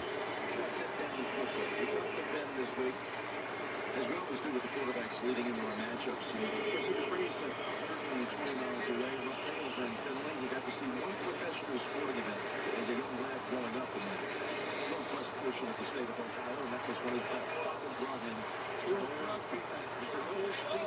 municipal stadium to see the Browns play. They were playing the Bills that day. In the draft day, people know he might be drafted here. There's the handoff to Harris. 2nd and 8. Harris on a 3-yard run will be 3rd down and 5. Continue to run the ball. 3rd and medium here. You're going to have to, for the most part, probably throw. A little bit of play action with a pump fake, if I'd have to guess, from Roethlisberger. And you go from there. 3rd and 5.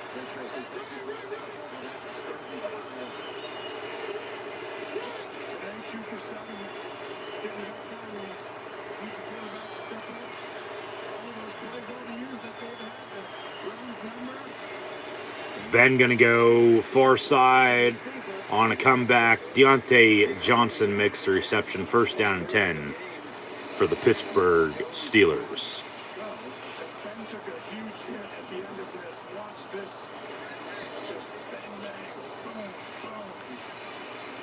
If I'd have to guess, Jared Goff's not going to be in Detroit next year. And hope to God he's not in Pittsburgh either, if Roethlisberger does retire. Out of the pistol handoff to Harris, 2 yards on the run. Dan Campbell's going to start off his Lion coaching career at 0-8 because they're going to lose today at home against the Eagles. I wouldn't necessarily say he's going to be fighting for his job. They just got to figure out how to win some close games. I mean, they're getting blown out right now, but like I said earlier, they had a few close ones earlier, lost on game-winning kicks. You know, just a few plays haven't gone their way, and they just haven't been able to rebound off of anything. So 2nd and 8 for the Steelers in the meantime. Ben, far side, incomplete. Intended for Johnson. No flag, good call. Good no call. 3rd and 8. But the Steelers host the Lions in a couple weeks. But really, you know, if Goff's not starting at quarterback, who the hell is going to play quarterback for him? Trade deadline's on Tuesday. Maybe they make a deal. I don't know. No, but if I'd have to guess, Goff's not going to be in Motown next year. He'll be, God knows where, probably backing up somebody because the way he's played, the way the Lions have played once again this year, but what's new with them? You know, they really haven't been good since Barry Sanders was there, along with Stafford and Megatron, who's now in the Hall of Fame, which is hard to believe because he retired so early. 3rd and 8, they run a screen, and Snell gets about 7. It'll be 4th and a yard. They're going to have to punt. Now you're going to go for it? You're going to stay out in the field? All right. Just make sure you get a fucking 1st down right now, because if not, you're going to give Browns the ball back with some good starting field position. I do like the aggressiveness, don't get me wrong, but I don't know.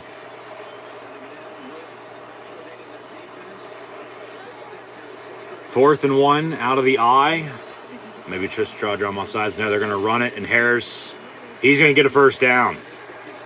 That's a 1st down. That's a bad spot. That's a 1st down. That's right on the marker, but that's a 1st down. That's a 1st down for the Pittsburgh Steelers. Move those sticks. He should have been stuffed right there, loss of a yard. He keeps trucking, lowers his shoulder, gets a 1st down. Hurry up, snap the fucking football before they challenge. Spot foul, or for the spot of the ball, excuse me.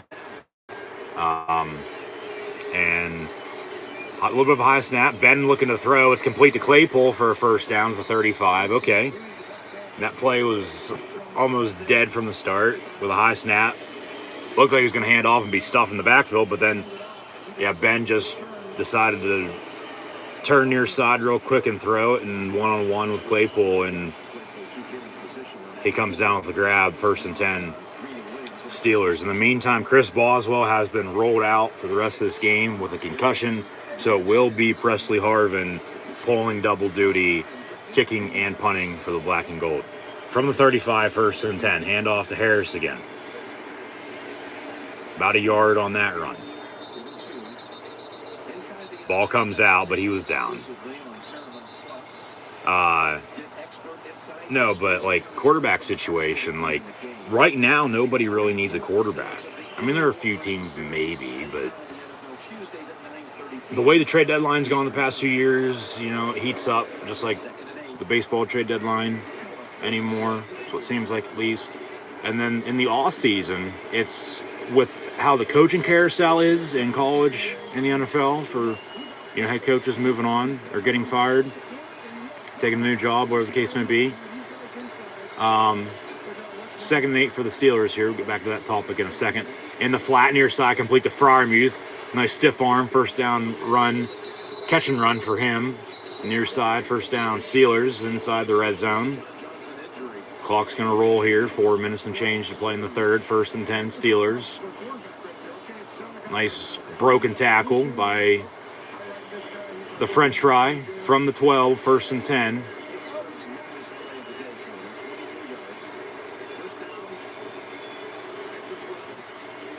Another high snap, but Ben gets it down, throws near side, complete to Deontay Johnson.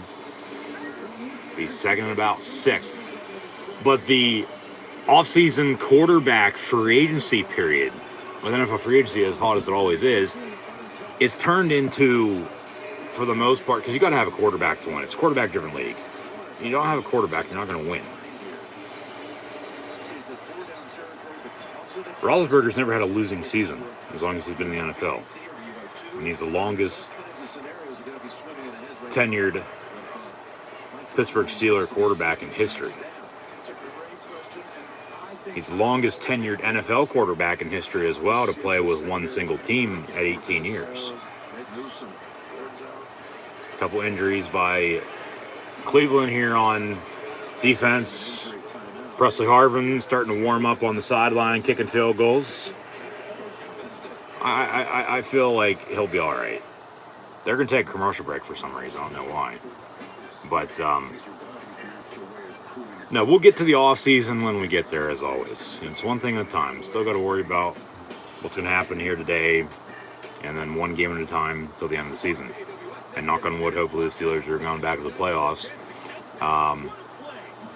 Whether they do or don't, just make sure it's not a losing season. If you got to finish at 500 or one game above with the odd number of games now, okay, so be it. But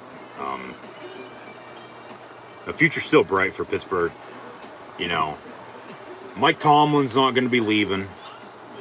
Believe me. That story this past week with him being rumored to go to USC again, just horseshit. And they're acting as if it's the first time it's came up. Go back and read some articles from October 2015.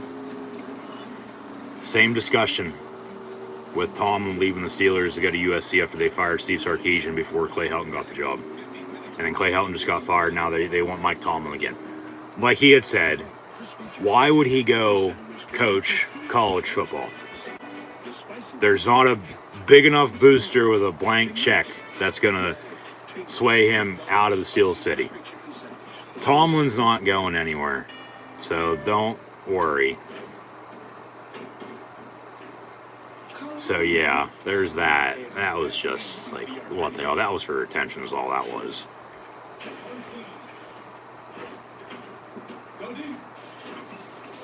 We'll see what happens in the college football and NFL coaching carousel. I mean, there's a few openings in college right now. There'll be a couple more with the domino effect that it always is.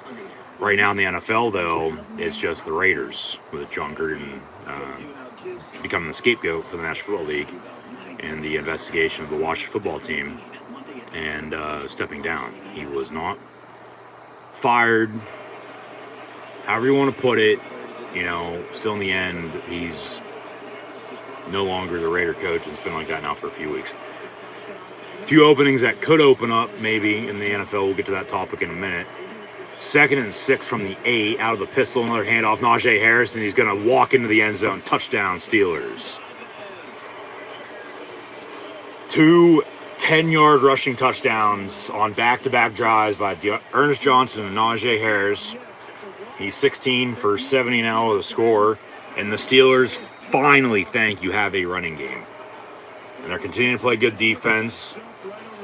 Walked in, sort of leaped over a defender at the goal line and punches it in for 6. And the Steelers now an extra point away from a tie game, but because of Boswell's injury, Chris Boswell out now with concussion. Presley Harvin, of course, you don't know what he's got as a kicker. They're going to go for 2, and it's a quarterback draw, and the Steelers take the lead 11-10, but there's a penalty flag on the field. Penalties, penalties, penalties. Ben hasn't run like that in 18 years. And it's going to be against the Steelers, and you got to kick it now. Where was the penalty at is what I want to know. I want to see it. Holding on who? Kendrick Green again. Jesus Christ. 10 yards from the 2 to the 12. And no, you got to kick this. You got to tie it up at 10. You had the 2 point. You should be leading by 1 right now, 11-10. And what a score me that would be if it would hit final. But no. Jesus Christ, these penalties, they have killed them. They're still going to go for 2 from the 12. Are you kidding me? Kick the fucking extra point with Presley Harvin. You have him as a specialist. Yes, I know he's punting, but he can still kick. They're going to go for 2 from the 12. You have to get this, unless you're going to be down by a point. And then we're going to play the field goal game the rest of the way. And yeah, Ben gets drilled and it's incomplete. And the Browns hold on to their lead 10-9 with 3:39 to play in the third. So the penalty bites them. Jesus Christ. Now it's starting to get chippy. Some trash talk back and forth.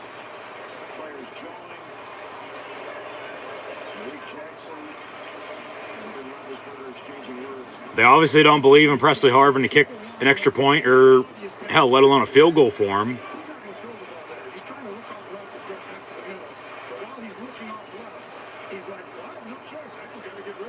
Jesus Christ. And they had the 2 point. They should be leading right now, but the penalty came back and hurt. Should be 11-10 right now, Pittsburgh. And what a score that is. Come on. What more can you ask for?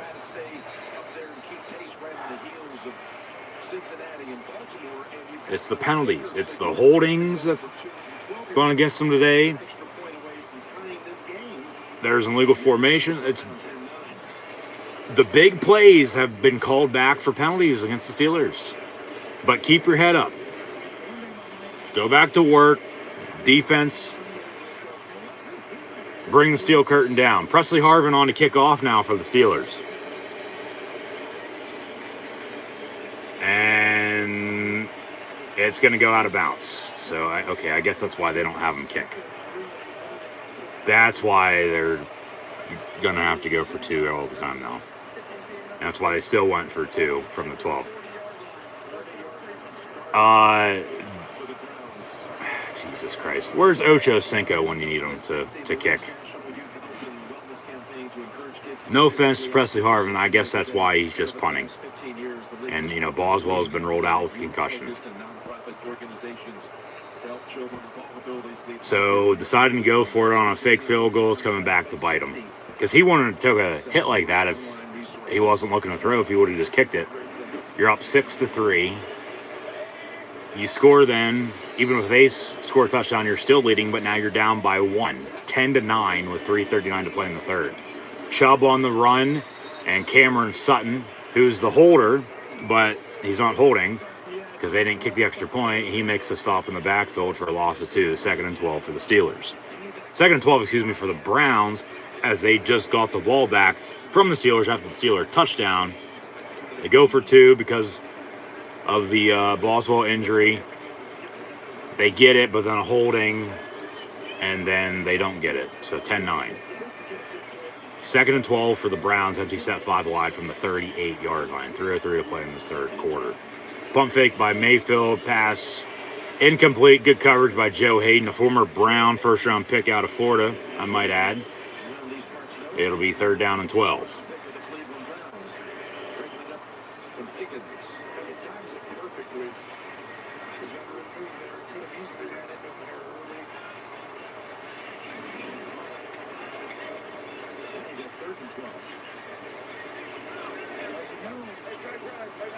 For me, this is one of those 7-yard protection. Right? You know what happens. Put your tight end to that side. There he is. If he starts to rush up wide, you touch him, and then you go on your route. 3rd and 12. And a pass is going to be complete. Just short of the first down marker, Jarvis Landry. 4th and inches. They're going to go for it. They're going to try to draw them off sides. 4th and 1.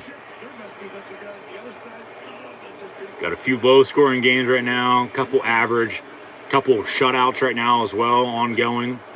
The Rams leading the Texans 31-0. Eagles just scored a couple touchdowns back-to-back. They're now on top of the Lions 38-0.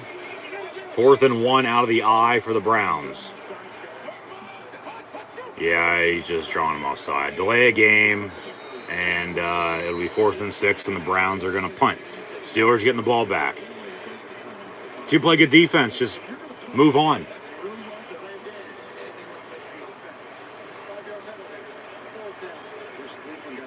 You got to kick extra point, though. I mean, he was able to, pooch it, sky it to at least the 20, from the 35 on the kickoff, but then it went out of bounds. Just, it's not that hard to kick a field goal. I've done it myself. It's not that hard. From the 44. And fair catch. Actually, it's going to bounce. Browns think the Steelers might have touched it, so they recover at the 14. I don't think Pittsburgh touched it, though.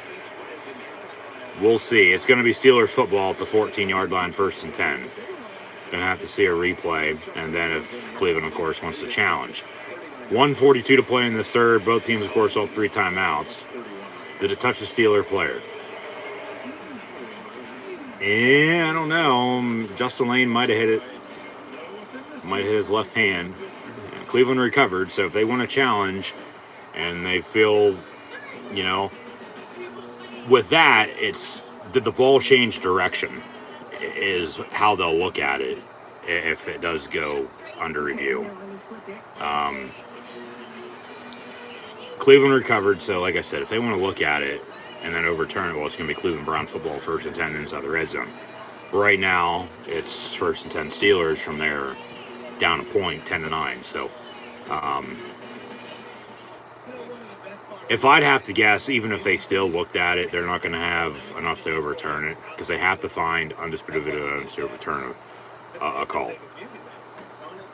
And for that, like I said, it's going to have to be the ball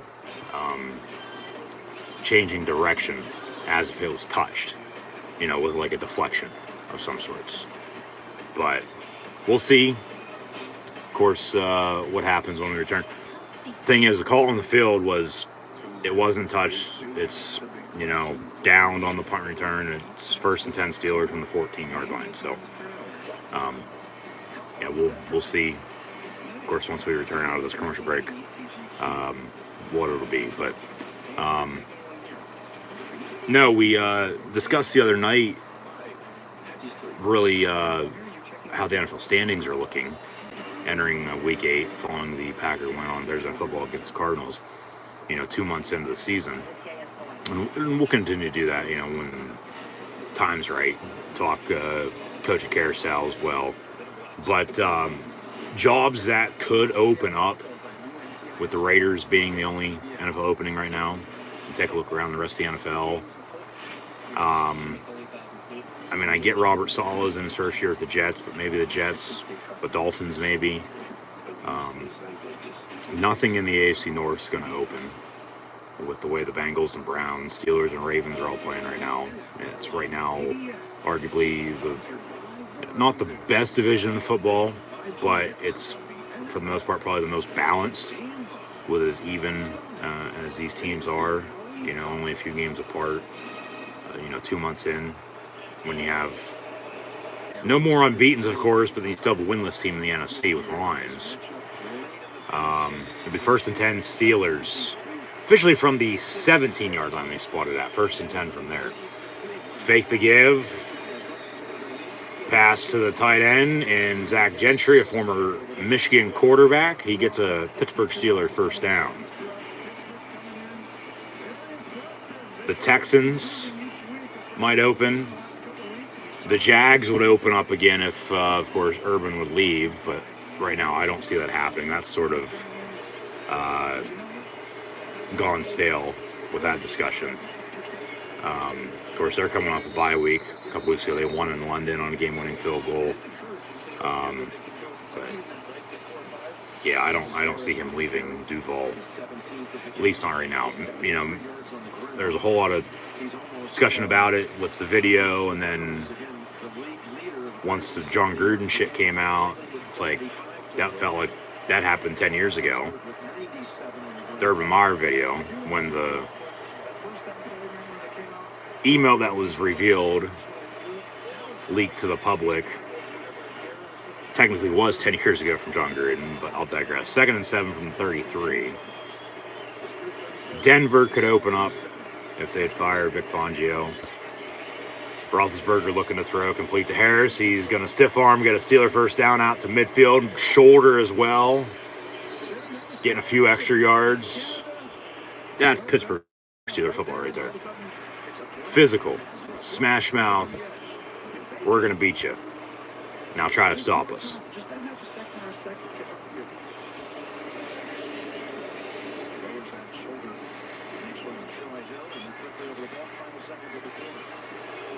Under 10 seconds to play here in the third. From the 47, they'll get it off. 1st and 10. Harris on another run. And, hell, he's going to get 100 yards rushing on a 6-yard run right there. And by the end of this game, he's going to surpass the century mark. But in the meantime, at the end of 3, with one full 15-minute fourth quarter to play, here, quarter after 3, Austin 3:16 is your official time. The Cleveland Browns currently lead the Pittsburgh Steelers by a score of 10-9. So thank you for tuning in and listening. As always, be sure to like, follow, and subscribe on social media. Links in the description below. Hit that thumbs up button, share, check questions, comments, super chats, super stickers. All this great appreciated as well. Be sure to tune back in next week as we'll preview college football in the NFL for next week here momentarily too, so stay tuned.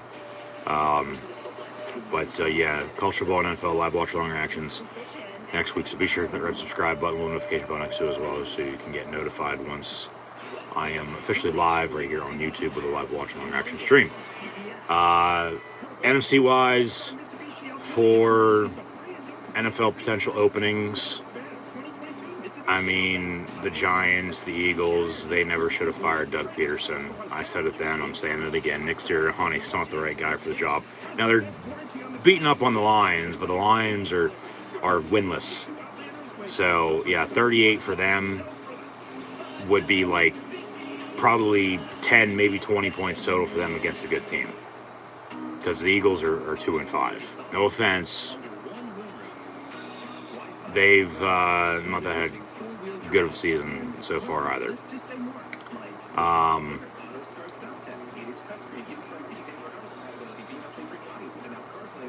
The Vikings could open up if they, have another late season collapse with Mike Zimmer at the helm.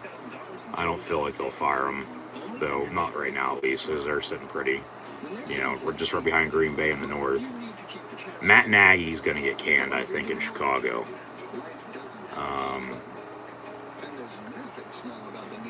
The NFC South, probably nobody. Now, if Matt Rule would leave to go back to college, say right here in Happy Valley to Penn State, if James Franklin would leave Happy Valley for Southern California or the Bayou, I would love Matt Rule here at Penn State. The Panther zone would open up, of course. Like I said last night and even last week, If Franklin will leave, okay, he leaves. If he stays. But Matt Rule, Luke Fickell, and Matt Campbell would be my go-to top 3 for Penn State for who they should go out and hire. And then even, Pat Fitzgerald, Bill O'Brien, Joe Moorhead are on that list, but I don't feel like Fitzgerald's going to be leaving his alma mater at Northwestern, so I said he can cross his name off the list. They run a reverse again, the Steelers, to begin the fourth quarter, about a yard or so if McLeod was lucky. Third down and 5.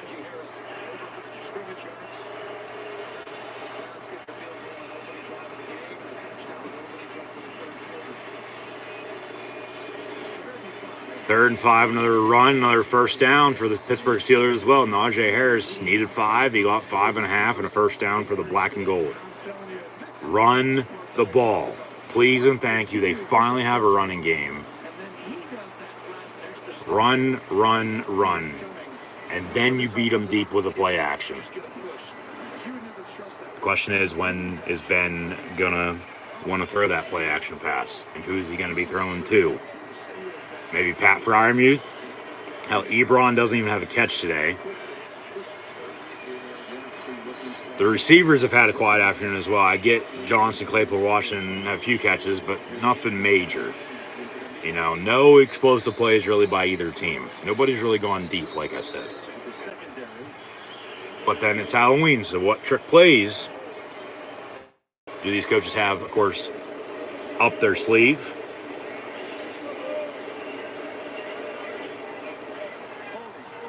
Got a hold on the Cleveland defense.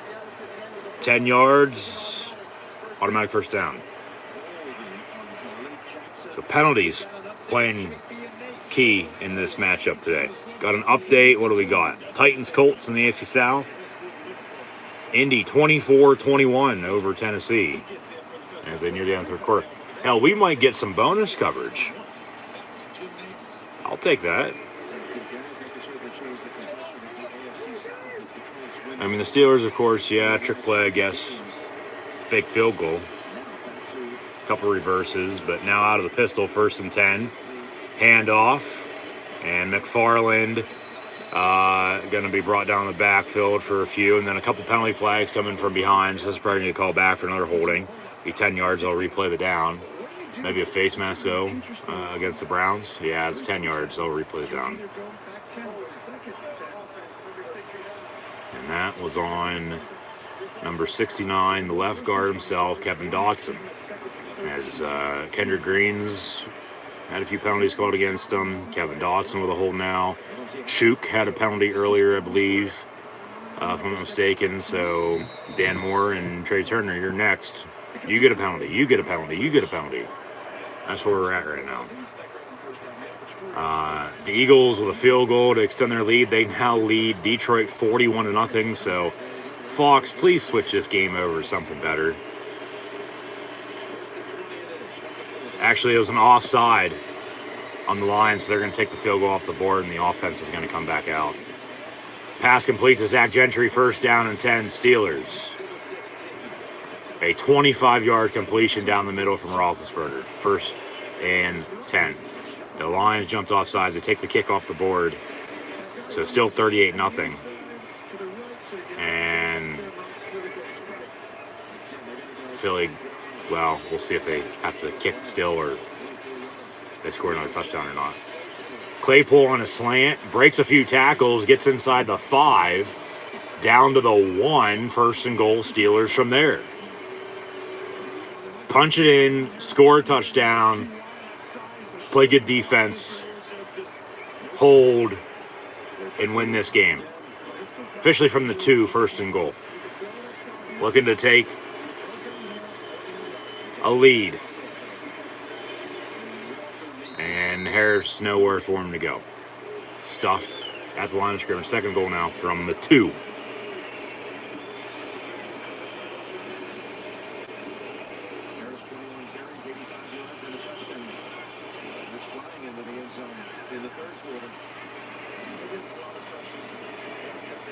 Right now, it's that 2-point attempt that's keeping the Steelers from leading this game. Now they score a touchdown. Are they going to kick it? Go for 2 again? I mean, really, how many 2-point plays do you have? Roethlisberger under center, second and goal from the 2. Roll out near side. He's looking for his tight end in the back of the end zone. And incomplete. And 10 for Freiermuth, third and goal.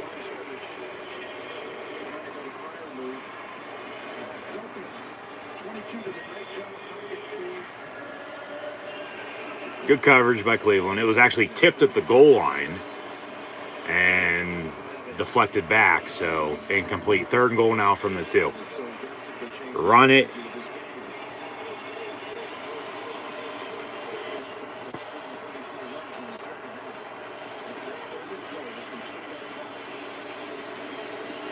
Maybe throw a fade. I'd run it.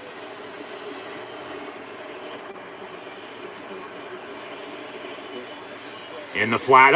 How the hell is that not a penalty? That's pass interference. He tackled him before he was able to catch it. Jesus Christ. You got to kick the field goal. 4th and goal from the 2. You have to kick the field goal to go up 12-10. They're going to go for it, 4th and goal. They don't believe in Presley Harvin to kick field goals for him, or even extra points. And if Boswell, okay, concussion, he's going to be out maybe for a little while. Of course, you know how concussion protocol works. Trade deadline's on Tuesday. It's not like they're going to trade for a kicker.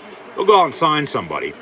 And then somebody, I don't know who, they'll get cut. Steelers going to call a timeout. Kick it. Should have kicked the extra point before. He probably would have made it. Kick the field goal now, you go up 3, 13-10. You kick the field goal now because you didn't kick it earlier. You go for 2, you get it, but then it gets called back because of hold, and then you don't get it. You're down 1, 10-9, and then, okay, Roethlisberger's calling the play. Tomlin's like, okay, yeah, that's exactly what we're doing. Kick it. Because you kick it now when you should have kicked it earlier, I was just saying. You're down 1. If you're playing field goal game, and if you make it, you're only going to be up 2, 12-10 rather than 13-10. Or down a point. No, now they're not going to kick it. Offense going to stay out there, and they're going to go for it. 4th and goal from the 2 to take the lead. Should have kicked it earlier. Should be kicking it right now. But if they score a touchdown, okay, so be it. I'll shut the hell up. Rather take a touchdown, but on 4th and goal, you kick it.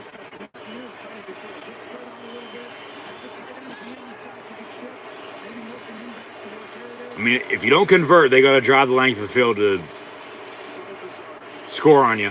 At least get some breathing room and maybe hold and get the ball back. Good starting field position. Ben pump fakes, and it's going to be caught. What a catch. Freiermuth, touchdown, Steelers. Yeah.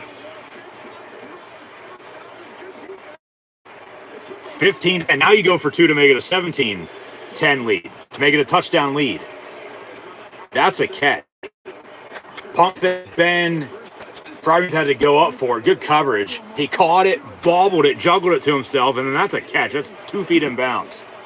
Drug his left with his right handed right at the last possible inch of green grass before the white out of bounds in the back of the end zone. They're going to look at it. That's a catch. Course control, possession. That is a touchdown. And they call it a touchdown on the field, so they challenge, look at it. I found him spirit of evidence to overturn it. That is a touchdown. That's a nice pass, even better catch by Pat Freiermuth, the rookie tight end out of Penn State. They're going to go for 2 now to make it a 7-point touchdown lead. Ben on a fade far side. No penalty. Intended for Deontay Johnson. Incomplete. 15-10. Steelers lead it over the Browns with 11:04 to play.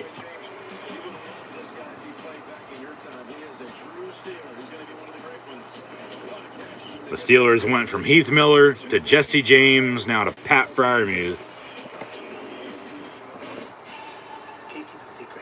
And just...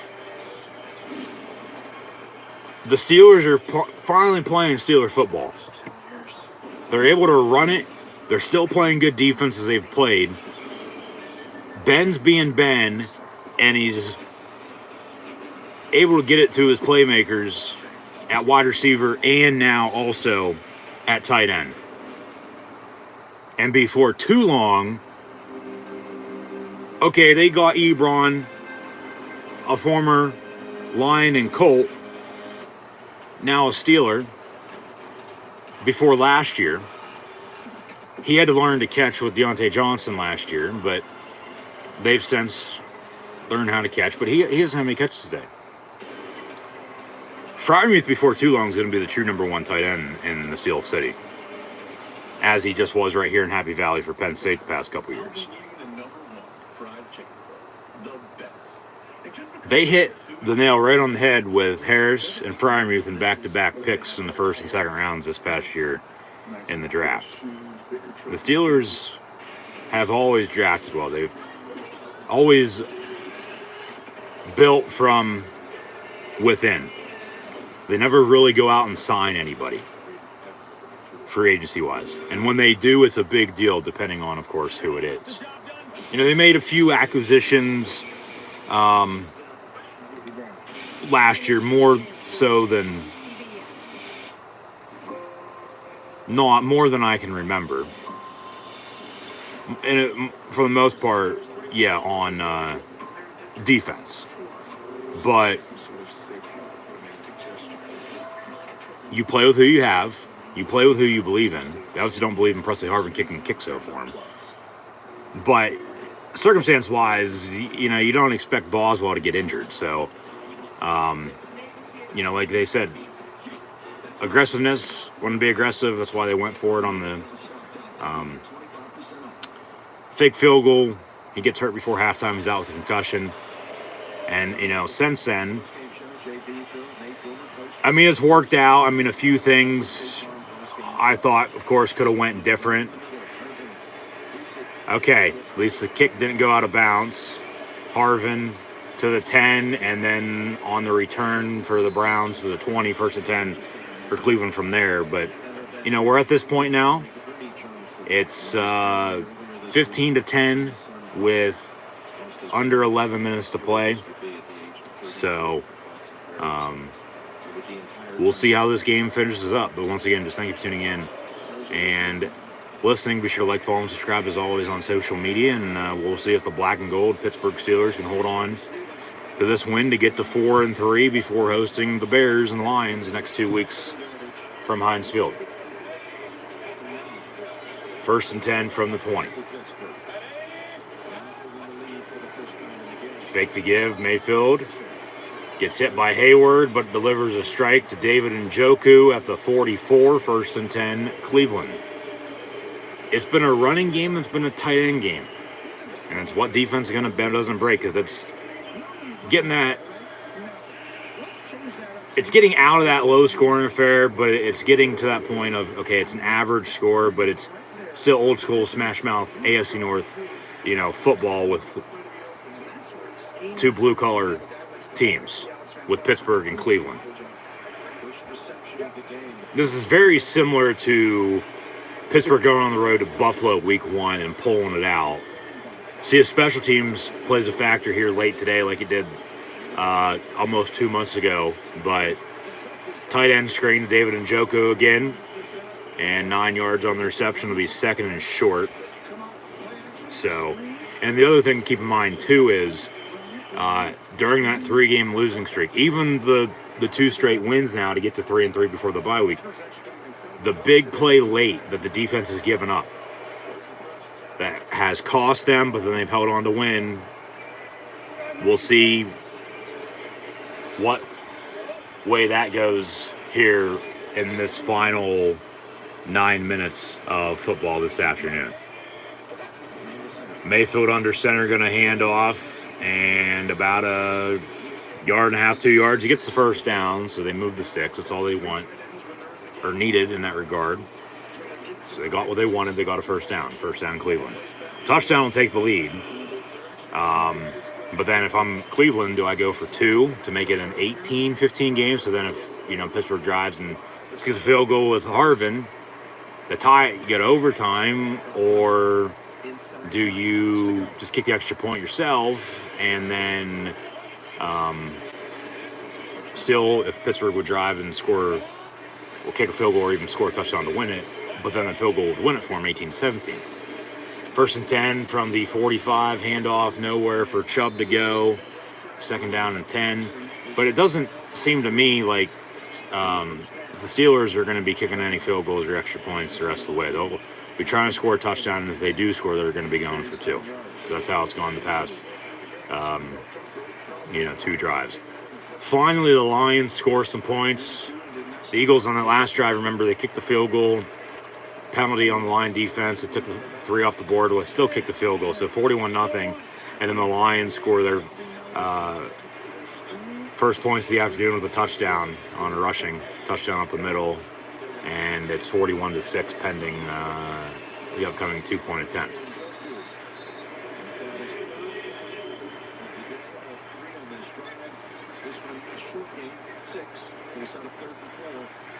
I just wish Fox would put on a better game, but I don't know. I'll have to look here, see what other games currently on Fox, and if they're any good, I would think anything would be better than that, but I don't know. We'll see. 3rd and 4 for the Browns from the 39.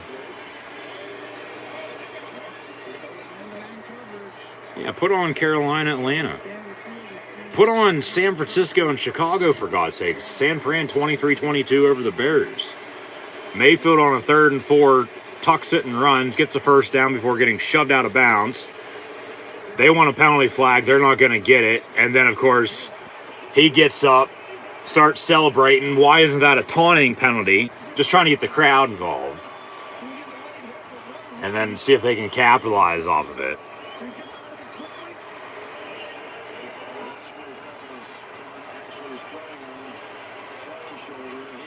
Yeah, he got up and just trying to get the crowd into it. Get everybody pumped up. Steeler defense needs the hold, though. Bring it down. Let's go. Under 7 to play from the 34. Handoff. Chubb. And Mondu along with Wormley and Schobert on the tackle. Yeah, put on San Fran and Chicago and Fox. And then we're tied at 24 on CBS for the Titans and the Colts. If I'd have to bet, we're going to get bonus coverage of that after this Steeler-Brown game. And then everything else is either not worth it or, of course, not even underway yet. 2nd and 8 now officially from the 32 for the Browns.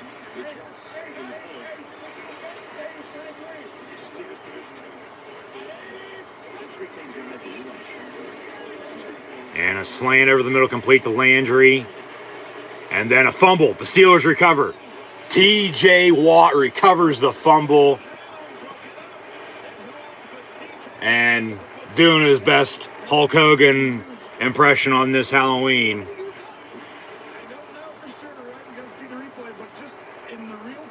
Shooting up, recovering the fumble. It was a catch. Was he down, though? Was Landry down? No, that ball's out. That's a fumble, and the Steelers recover. That's 1st and 10, Pittsburgh. 1st and 10, let's go. Run the football, run this clock, make them call their timeouts, get past the 2-minute warning, score another touchdown. Hell, they kick a field goal with Harvin. Okay, so be it. You go up 8. Then they need a touchdown on 2-point to tie it to go to overtime. But a touchdown for Pittsburgh because of a defensive turnover, and T.J. Watt recovers. Touchdown is going to win it for you. Even with a 5-point lead, you can seal it with 6 minutes. You need good clock management right now. You need to run the football when needed. Run the damn ball, and they've been able to run the ball all afternoon. Thank God they finally have a running game. Defense playing well. They get a turnover late. Penalties earlier, of course, killed them on a few big plays. Could have a few more points. I'm not going to go there, but we're here. Okay, it's 15-10. Get a big defensive touchdown or a defensive turnover that could potentially lead to a Steeler touchdown if they can capitalize off of it. And if so, should be able to seal it, close this game out, and get a big road win at the Cleveland Browns here to close out October. Of course, before hosting the Bears next Monday night. But, whew. Yeah, that's a fumble. That was a catch and a fumble. He wasn't down. Steelers right there to recover. You know, T.J. Watt hasn't done hardly anything all afternoon. Quiet afternoon for him. I mean, I get Devin Bush, okay, along with Schobert, have a few tackles. Highsmith and Spillane nowhere to be found, but Hayward, hell, Wormley up front, making some big stops as well. Boswell,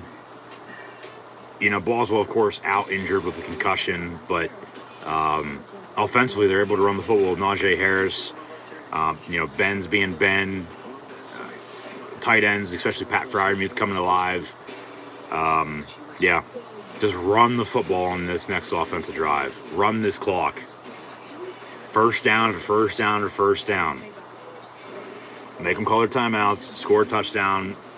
They'll get the ball back. We'll have no time left. Down by even more. And ball game then at that point. You would think. So we'll see how we wrap up, but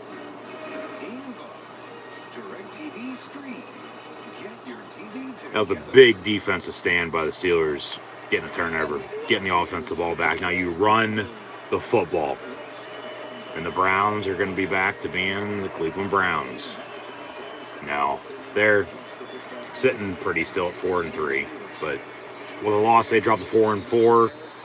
Pittsburgh either going to be 4-3 or 3-4, depending on the outcome, but it's a lot of football to be played, and they're not going to meet again until after New Year's. They'll meet in the Steel City on Sunday, January the 3rd. As this AFC North, it's going to come down to the final few weeks of the season, no doubt about it. And we still got a preview next week in college football, along with the NFL as well, so stay tuned. But I feel like we're going to get some bonus coverage on both CBS and Fox. We'll see how this game, of course, wraps up. 2nd and 8, officially from the 22. Ben on a pass. Incomplete, 10 for Deontay Johnson. Why are you throwing? Run the damn ball. Because they're going to get the ball back with 3 timeouts, and you can't take any time off this clock, 4 or 5 minutes to play. Like, run the damn ball. Then you throw on 3rd down. Come on, run the ball.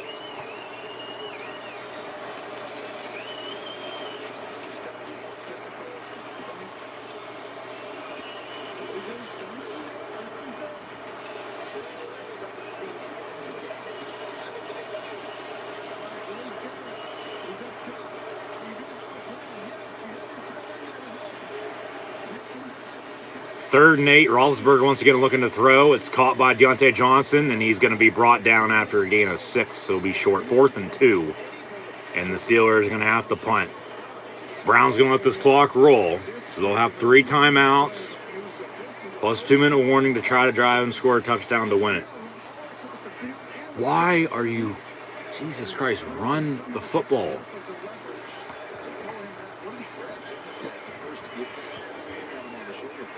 Just on that drive, you can't even capitalize off a fumble. Poor clock management, some poor play calls. Jesus Christ. Harvin on to punt. Snap it. They're going to take a delay of game. No. Well, they do snap, but it's a second too late, so they do take a delay of game. And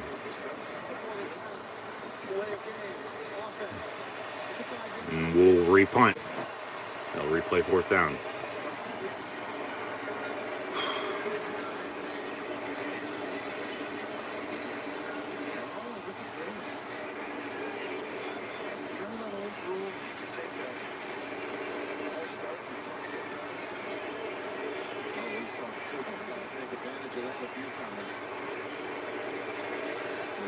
So 5-yard delay game.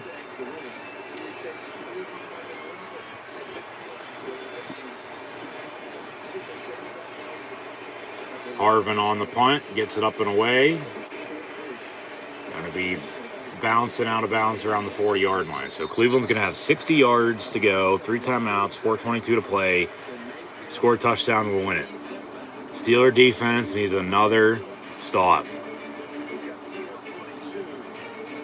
We're about to hit Renegade and go to Heart Attack City again, but Need another defensive stop. Plain and simple.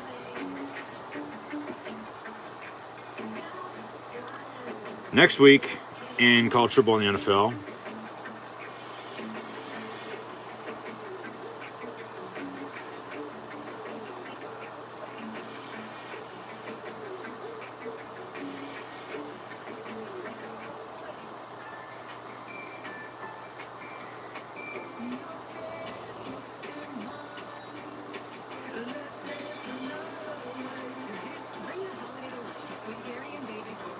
first off with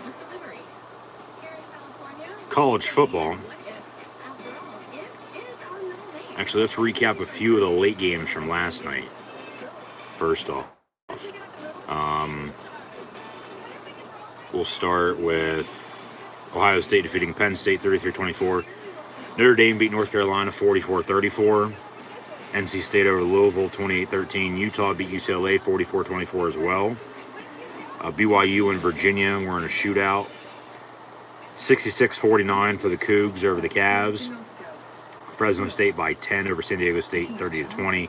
And Washington defeated Stanford 20-13. You want to hear the rest of college football from yesterday? Make sure to go check out my Penn State Ohio State live watch on reaction stream.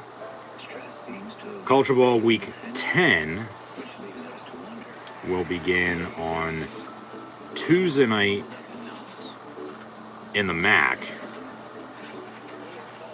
Ball State Akron, Miami, Ohio, Eastern Michigan, Toledo.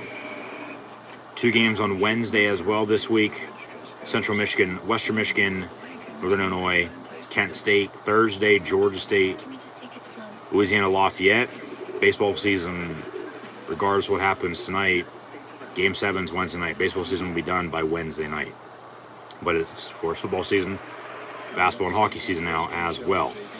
Of course, Game 5 tonight. Game 6 will be Tuesday if it gets that far, and Game 7 on Wednesday. But then Thursday, as mentioned, college football, Georgia State and Louisiana Lafayette.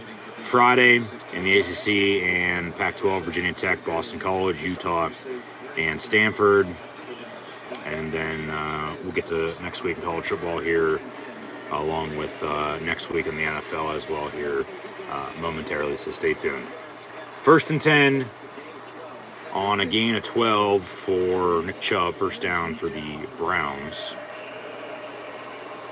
Bill Callahan, one of the great all-time offensive line coaches in history, and has really taken this team and improved some of these guys, and they do a lot in the run game. 3 tight end games. See that? Three tight ends. From midfield, 1st and 10 for the Browns. Touchdown wins it for him. Nick Chubb on a run, and a nice tackle there by Hayden and Terrell Edmonds. About a yard if he's lucky. 2nd down and 9. You know, I do feel like Cleveland's so good in the fourth quarter that they really don't have agents. But they wear you down because they can run the football. And that's why if they ever get the lead, I think they're a really tough team to beat. They're a great rushing team in the fourth quarter because that's what those leads. But this is great, right? And the players are going to have to do this at some point. Baker's going to have to take his team down. And 1 or 2 big time plays into it. So it's 7-game win as long as he's good. 2nd and 9, pass complete near side to Landry. And they're going to give him a first down, it looks like.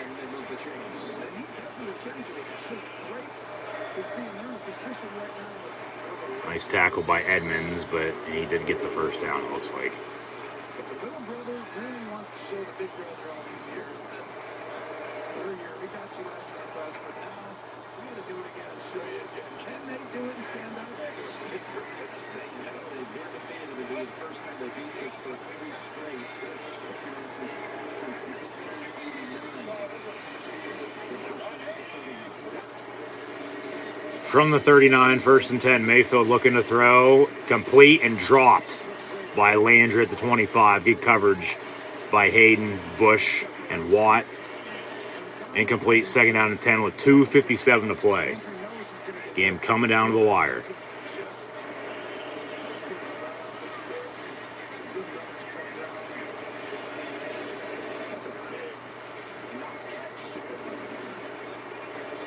And they got a second attack. You got 2 got a late whistle. Going to have a timeout by the Steelers.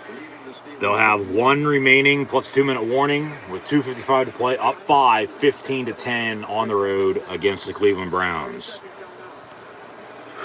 A chance to set the lineup for next week. It's another regional week. The Browns at the Bengals. That's what we'll be. We'll be in Cincinnati for that one. Some will get the game late with the Chargers and the Eagles. It all begins at 12 noon. But the NFL is today. CBS. Regional week, week 9. We'll move into November football.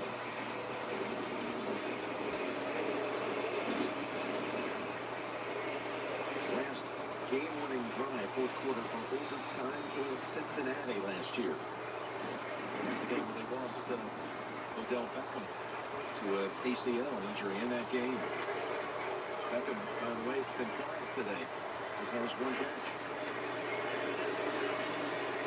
2nd down and 10 for Cleveland from the 39. Mayfield going to fake the give. Pump fakes, looks to throw downfield, and it's intended for OBJ. That's why you don't try to catch it every time with one hand, dumbass. Fame clearly went to your damn head, and good coverage by the Steelers in the meantime by Sutton and Edmonds, and it falls incomplete. Got a penalty flag, though. And a 15-yard penalty on Alex Highsmith for a late hit on... T.J. Watt was the one who tackled him. That's not a late hit. Give me a damn break. So roughing the passer. Are you serious?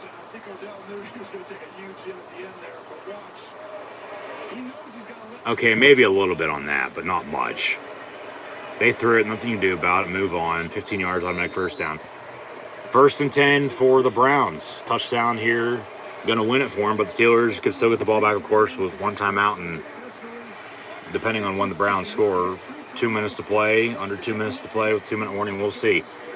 Got to make a stand on defense. Roll out near side on a play action, another pump fake, and it's incomplete. Intended for Hooper, Minka Fitzpatrick on the coverage. 2nd and 10. Coming up, we'll, I believe, get bonus coverage on both CBS and Fox. This game going to be one of the first that's over with. A few quick games, less than 3 hours here this afternoon in the NFL and Halloween. And then we'll preview next week in college football and the NFL as well. So stay tuned.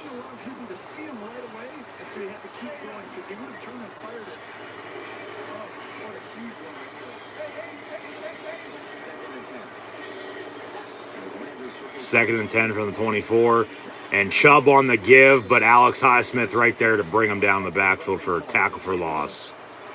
Smash that play to an early finish and a loss of 1. 3rd and 11. This is 4-down territory. Runs it down 56 on the backside. Highsmith and the effort. Commitment to do it late in the game as they're tired. That's big. And now, here we go.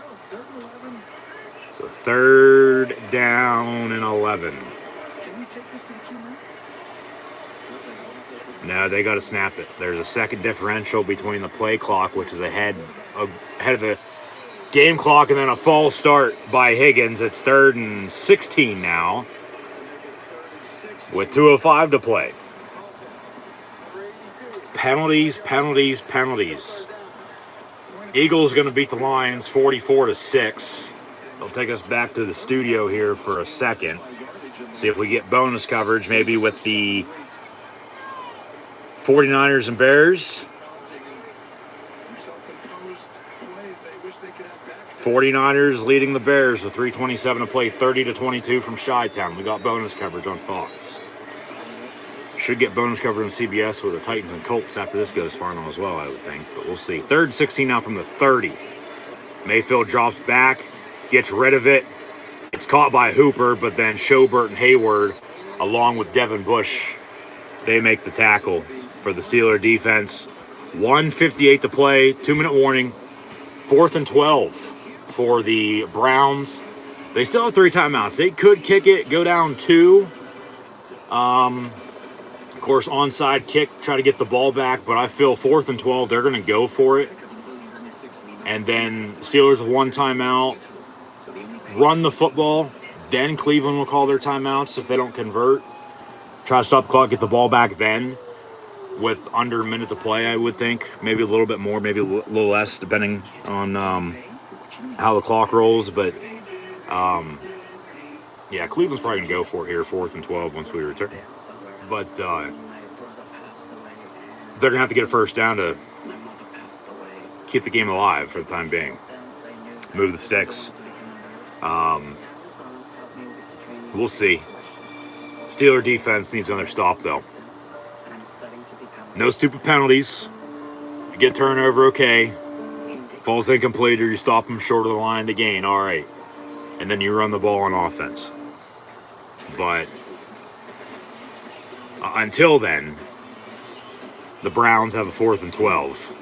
And a touchdown for them would win it. I mean, the Steelers, if they do give up a score, still have timeout and some time to drive and score one of their own then to win it. And then it would come back down to the kicking game with not kicking Presley Harvin, with Boswell out with an injury. So, touchdown is what they'd go for and would need. But then it'd be interesting if they would get in field goal range on 4th down, if they would kick it then at that point or not. I mean, I would. They should have kicked the other 2 times. Hey, maybe 3rd time's a charm, and they do decide to kick it, and then that's how they win it. If, hypothetically, some shit happens beforehand, coming up. They just got to get a defensive stand right now. Plain and simple. Hold on defense, and from there on out,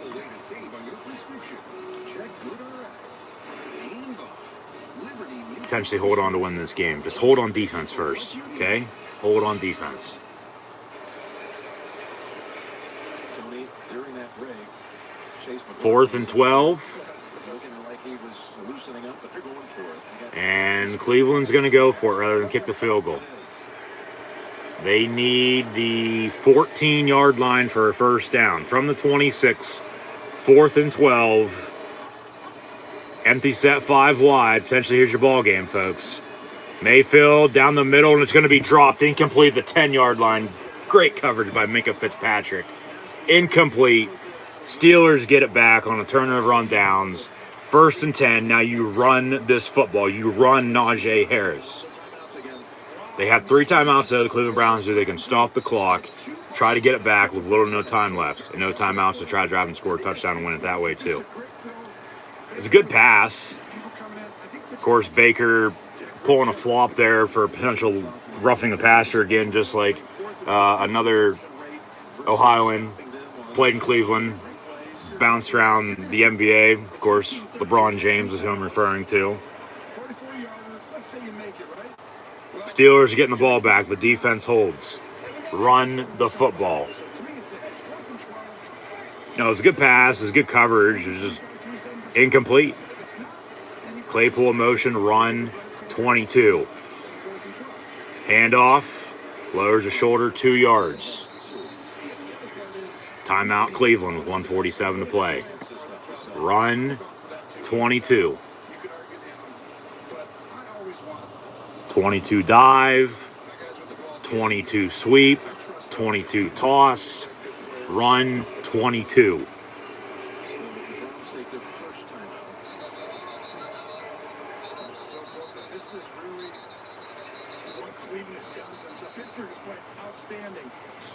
They had 1 second back on the clock, 1:48 officially to play. 15-10 Steelers at the Browns. 2nd and 9. Run 22. 22 power up the middle. Out of the gun. I'll probably run a fucking draw. Watch, they'll throw. I don't know why you're going to be throwing. Run the ball. Run the clock. Make them call their timeouts. Ben throws on a slant. It's complete to Deontay Johnson. First down. He's off to the races. Out past midfield. 40, 35, 30. Stay the hell in bounds. He does. Gets inside the 30. 1st and 10 Steelers. There's your one and only explosive play of the afternoon by either team. And it's when the game's on the line. The Steelers, more balls than the Dogs. with the Browns at home on Halloween, at home with Baker Mayfield from the dog pound in Cleveland. The Steelers are going to end up winning it. Cleveland can stop it once more. They do call another timeout, but Pittsburgh now can just run the clock. It'll be, or did he step out of bounds? Did he go out? And Ben, for some reason, cleaning out his eyes. I don't know if he got hit or is going blind or just got some dirt in his face or what.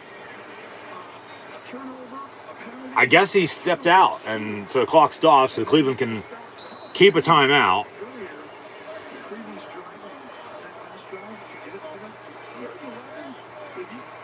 Okay, no, Cleveland did call a timeout with 1:39 to play. So 1st and 10 Steelers. Officially, they spot it at the 22. And guess what? You need to run 22. Right up the middle. Run the damn ball. Hand off to Harris.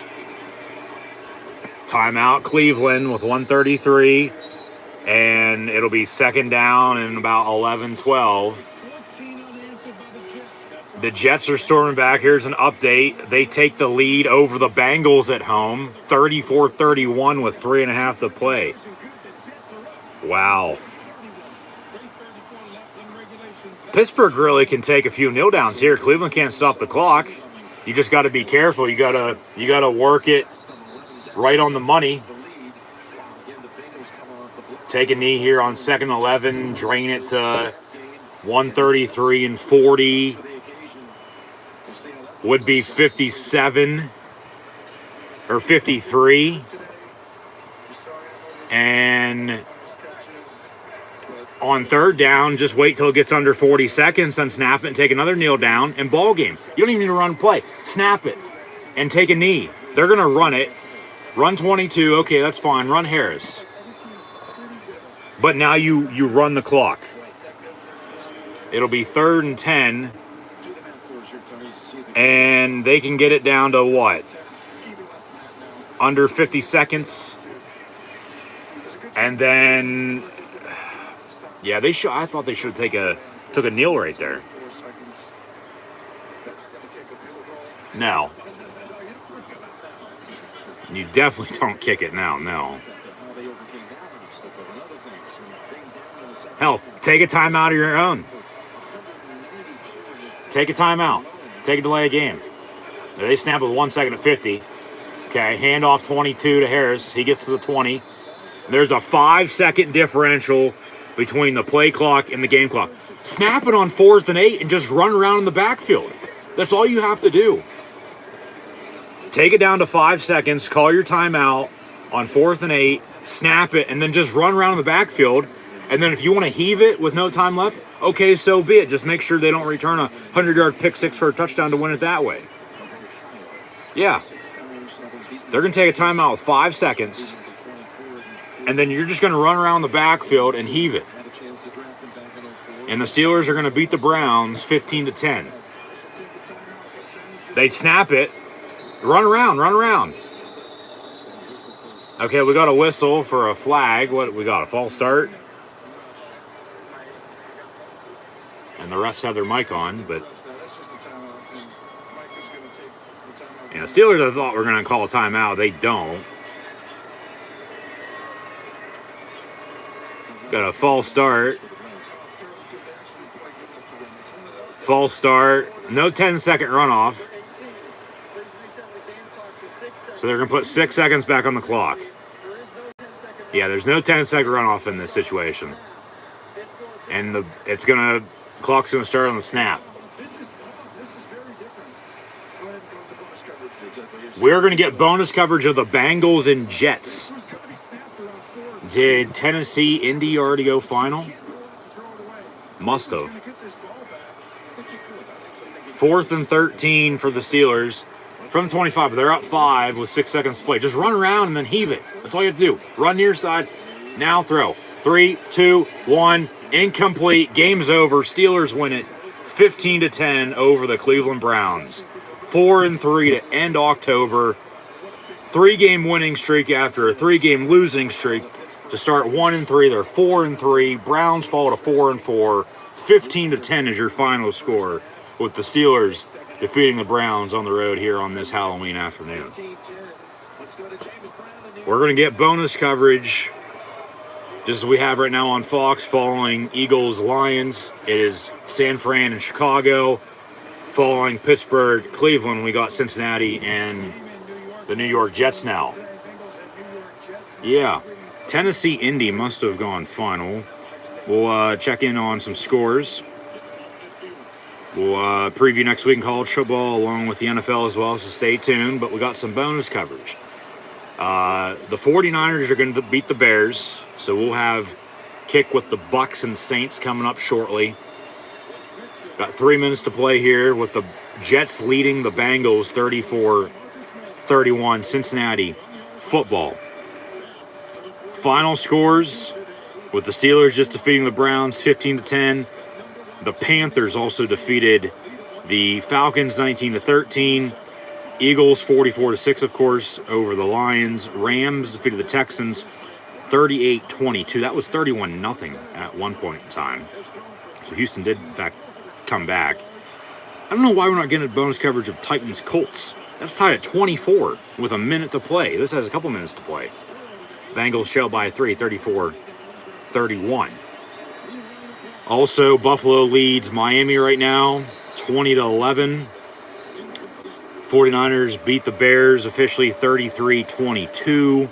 Titans actually just scored 30-24. They lead Indy now. And yeah, so you're only 3 games on, with everything else having since gone final. Bills, Dolphins, Colts, Titans, Jets, Bengals.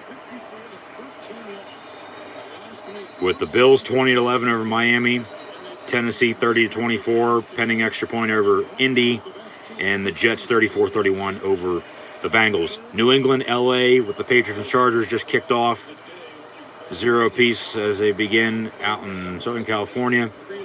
But final scores: 49ers beat the Bears 33-22. Steelers beat the Browns 15-10. Panthers 19-13 over the Falcons. Eagles 44-6 over the Lions. And the Rams defeat the Texans 38-22. Still to come: Jaguars, Seahawks, Skins, Broncos, Buccaneers, and Saints. That is America's Game of the Week at 4:25 on Fox. Cowboys, Vikings, Sunday Night Football, and Monday Night Football is Giants, Chiefs, following the Packers 24-21 win on Thursday night against the Arizona Cardinals. We'll preview college football here as well, along with the NFL next week in a second too, so stay tuned. Next Saturday in college football, as we end October, hit November tomorrow, Army Air Force for the Commanders and Chief Trophy, with Navy as bad as they are this year.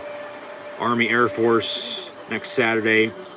Missouri and Georgia, Ohio State, Nebraska, Wake Forest, North Carolina, Liberty, Ole Miss, SMU, Memphis, Louisiana Tech, UAB, Pitt, Duke, Illinois, Minnesota, Kansas State, Kansas, Georgia Tech, Miami, App State, Arkansas State, Idaho State, BYU, North Texas, Southern Miss, Temple, East Carolina, Louisiana Monroe, Texas State, Cal, Arizona, Tulsa, Cincinnati, Michigan State, Purdue, Navy, Notre Dame, Oklahoma State, West Virginia, Auburn, Texas A&M, Baylor, TCU, Penn State, Maryland, along with Rice and Charlotte, Middle Tennessee State, and Western Kentucky, Wisconsin, Rutgers, Rhode Island, UMass, South Alabama, Troy, Colorado State, Wyoming, and then we get into 4 o'clock. So those are your noon and 3:30 games. And with live watch along reactions of Penn State, Maryland at 3:30 next Saturday, we'll have live watch along reactions with the Nittany Lions and Terps, along with Auburn, Texas A&M, Oklahoma State, West Virginia, and Michigan State, Purdue. We'll also probably tune in to Tulsa, Cincinnati, along with Navy, Notre Dame, and Baylor, TCU. But those will be the 4 games that I am thinking about having on. Of course, Penn State, Maryland, Auburn, A&M, Oklahoma State, West Virginia, and Michigan State, Purdue. Yes, those 4 will in fact be on for live watch-along reactions next Saturday, so be sure to tune in. We got some bonus coverage and highlights now on Fox, with the bonus coverage wrapped up before kickoff with the Bucs and Saints from the Superdome in New Orleans. Witness the Eagles defeat the Lions, along with the 49ers beating the Bears. Steelers just beat the Browns. Now 2 minutes to play. Jets leading the Bengals by 3, 34-31. Also now next week in college football, Mississippi State, Arkansas should be a good one. NC State, Florida State, Tulane, Central Florida, Utah State, New Mexico State, Coastal Carolina, Georgia Southern, Marshall, FAU, LSU, Alabama, Tennessee, Kentucky, Iowa, Northwestern, Boise State, Fresno State should be a good one as well in the Mountain West, Old Dominion, Florida International, Oregon State, Colorado, UNLV, New Mexico, Oregon, Washington, Indiana at Michigan, Houston, South Florida, Florida, South Carolina, Clemson, Louisville, Texas, Iowa State, San Jose State, Nevada, University of Texas San Antonio, UTEP, USC, Arizona State, and San Diego State, Hawaii, from the islands at midnight next Saturday night, Sunday morning. So I guess there are a few more good games next week, on paper at least, than what I was thinking. So should be an exciting next week, of course, in the world of college football. But today in the NFL, Week 8 to close out October, as the Patriots and Chargers are underway, as mentioned. Jacksonville and Seattle now also officially underway as well. The 3 1 o'clock games are still on: Miami, Buffalo, Tennessee, Indy, and Cincinnati, and the New York Jets. A couple games still to kick, as mentioned, with Washington and Denver, along with Tampa Bay and New Orleans, along with Sunday night, Monday night football, Dallas, Minnesota, and the New York Giants and the Kansas City Chiefs. But next week, NFL Week 9 will begin on Thursday, this upcoming Thursday, November the 4th, 2021. Jets, Colts. Indy should win that. But the Jets are beating up on the Bengals at home right now. So no game is one on paper, as we know, is decided on the field. And no gimmies anymore. Any given Sunday, anybody can go out and win. But on Thursday, begin Week 9, this upcoming Thursday, once again, November the 4th, Jets, Colts. Next week, Browns, Bengals, Broncos, Cowboys, Texans, Dolphins, Falcons, Saints, Raiders, and Ravens return from bye weeks. Vegas on the road against the Giants, Baltimore hosting Minnesota. Panthers will host the Patriots. The Jaguars will host the Bills. Make sure I get all these. Jets, Colts, Browns, Bengals, Broncos, Cowboys, Texans, Dolphins, Falcons, Saints, Raiders, Giants, Patriots, Panthers, Bills, Jaguars, Vikings, Ravens. Chargers, Eagles. I'll have live watch-along reactions this time next Sunday afternoon with the Green Bay Packers and Kansas City Chiefs, the State Farm Bowl, if you will, with Rodgers and Mahomes. See what price we get from either or, but as the Steelers host the Bears next Monday night, that'll be the next Steeler live watch-along reaction stream live here on YouTube. A week from tomorrow, next Monday night, Steelers hosting the Chicago Bears, who just lost at home a little bit ago to the San Francisco 49ers by a final score of 33-22. Also next week, Chargers, Eagles, as mentioned, Packers, Chiefs. That'll be the Sunday NFL live watch-along reaction stream for myself. Of course, Steeler bye week last week, as I didn't do a college football live watch-along reaction stream either during Penn State's bye week. I didn't do an NFL live watch-along reaction stream last week either, if you did not know. But, of course, did Thursday night right now with Steelers, Browns, Pittsburgh winning by 5, 15-10. Also saw the Eagles defeat the Lions. A couple bonus coverage games, San Fran over Chicago, and still 2 minutes to play here. A flag on the play. Jets leading the Bengals by 3, 34-31. But also next week, yes, as mentioned, Chargers, Eagles, Packers, Chiefs, Cardinals, 49ers, and Titans, Rams is next Sunday night. That should be a good game with the way Tennessee and LA are currently playing. And then Monday Night Football, a week from tomorrow. It'll be Bears and Steelers from the Steel City. That'll do it for that. All right. Today, Pittsburgh with a 5-point win. Of course, if Pittsburgh was favored by 5, that would have been hit right on the money. Nothing would have been won. Been a wash, but Cleveland was favored by 5. They lose by 5. Steelers win it 15-10 over the Cleveland Browns. Chris Boswell out with a concussion. We'll see how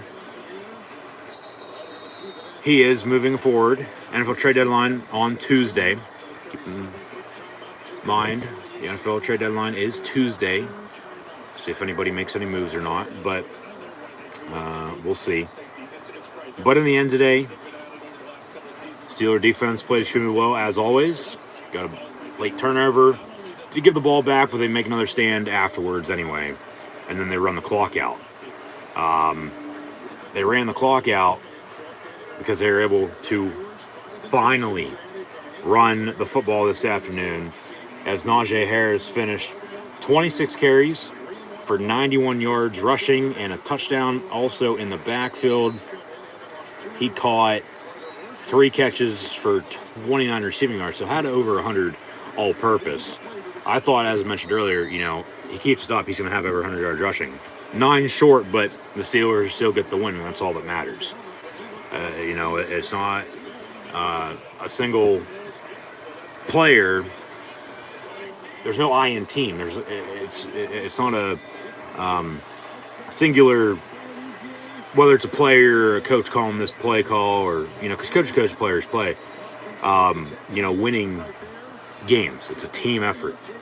So Pittsburgh with a big win, no doubt about it, at Cleveland today. They're not going to play the Browns until after New Year's. They'll play on Sunday, January the 3rd, and then head to Baltimore to close out the regular season before the playoffs. But 1-0, 1-3. They lost 3 in a row. Now they've won 3 straight after a bye week last week, so they're 4-3. And really, going into the Charger Sunday night game, the Sunday before Thanksgiving, that'll be also the same night as WWE Survivor Series. So I'll have live watch-along reactions of both events live right here on YouTube. Then that'll be a big game with Steelers and Chargers. That's the 21st of November, the Sunday before Thanksgiving, as Thanksgiving's on the 25th, and then a month from then, of course, Christmas. But really, Pittsburgh going into that Charger game should be, of course, that's why they play the games.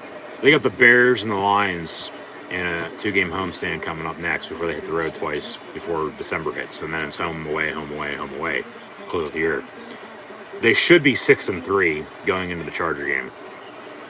And then we'll see how the rest of the AFC North shakes out. Hell, they're in last place entering today. The Jets might beat the Bengals. So, Pittsburgh's still going to be a game behind. Baltimore off at 5-2 still. So 5-3 Cincy if they lose. 4-3 Pittsburgh, and then a 4-4 Brown team head-to-head. Of course, Pittsburgh is going to be in 3rd place, but, there's no doubt, I would think. But, once again, given the side on paper, side on the field, we'll see how they go and how they do against the Browns. They just defeated the Browns by 5, 15-10 against the Bears, and the Lions next 2 weeks. 3rd 2-game homestand of the season thus far. They're 0-2 in the first 2, and then 2-0 in the last 2, so 2-2 at home, and then they got 2 more in the next 2 weeks. So they, should be 4-2 at home by Thanksgiving, and 6-3 overall, with now a 2-1 record on the road. And you go back to that Raider, Bengal, and Packer loss for that 3-game losing streak. Like I said, really 3-3, I'll take it. Going into the bye week now, 4-3. They could be 6-0, they could be 0-6, but they're right in the middle at 3-3 now, 4-3. But there were, a couple plays in each of those games late that if one, along with the penalties and turnovers, don't turn the ball over or shoot themselves in the foot, that, they go their way. Steelers, just as they started 11-0 last year, still could right now be undefeated at the end of October. But, of course, they're not. They're 4-3. They've won 4 and they've lost 3. But I'll take it. One game at a time. Standard's a standard. Bears coming in next Monday night, and then it's the Lions, at the Chargers, at the Bengals over the next month before December hits. November 1st is tomorrow. We're done with October football. We're 2 months into the regular season. Still a lot of football left to be played, though. But today, in the end, and actually, I'm going to stay on because we're going to get overtime bonus coverage with the Titans and Colts tied at 31. The Jets are going to beat the Bengals to get their second win. Since he's going to fall to 5-3, Gangrene now 2-5. Jets are going to win it 34-31 over Houday. In the meantime, about 200 laps to go in the NASCAR race. Hendrick Motorsports, of course, as always, it seems like anymore, always in the lead. They are once again. You have Chase Elliott, Alex Bowman, William Byron, and Kyle Larson. 1, 2, 3, 4 as I speak. With this race to finish up, and then one more in the NASCAR season next week for the championship. Game 5 of the World Series tonight. Braves win. They win the championship. They win the title. Game 6 and 7, Tuesday and Wednesday, if they get that far. Of course, basketball and hockey underway right now as well, but it's still football season. We got another bonus coverage game on CBS. We're in overtime with the Titans and Colts. So we're going to stay on, call this, and see who wins. Hopefully it just doesn't end in a tie. We are beginning overtime with the Colts receiving. If they score a touchdown, they win. We'll also catch the beginning of Buccaneers Saints as well, since this is an overtime. And a return out of the end zone, out past the 20 to about the 30, actually. All right, 1st and 10 for Carson Wentz. For the shoe, the blue and white Colts from there. We'll get final stats and scores from Pittsburgh and Cleveland momentarily, so stay tuned. But no, yeah, Pittsburgh's at 4-3. Of course, everybody, as always, counting them out once they lose a couple games. Oh, Mike Tomlin's going to USC. Fuck off. He's not going anywhere. He even said himself, why would he go coach college football? There's not a big enough booster with a blank check that can sway him out of the Steel City. Just no. Just shut the hell up. You know how stupid you sound when you say something like that? Like, no. Just nonsense. It's trying to make a story out of nothing. He's got arguably one of the best, if not the best job in the NFL with the Steelers, with the Pittsburgh Steelers being one of the most historical franchises in NFL history. So, yeah, I'll shut up about that.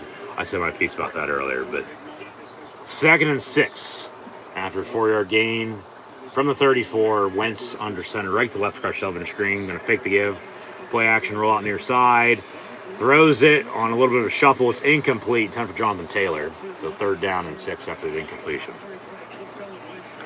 But, we'll get some final stats and scores with the Steelers here, defeating the Browns 15-10.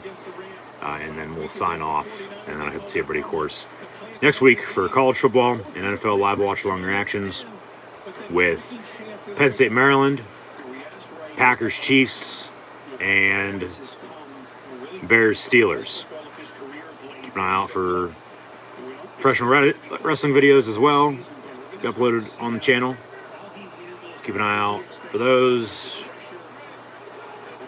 Go look up some recent publishings right here on the channel as well. College football, the NFL, and professional wrestling.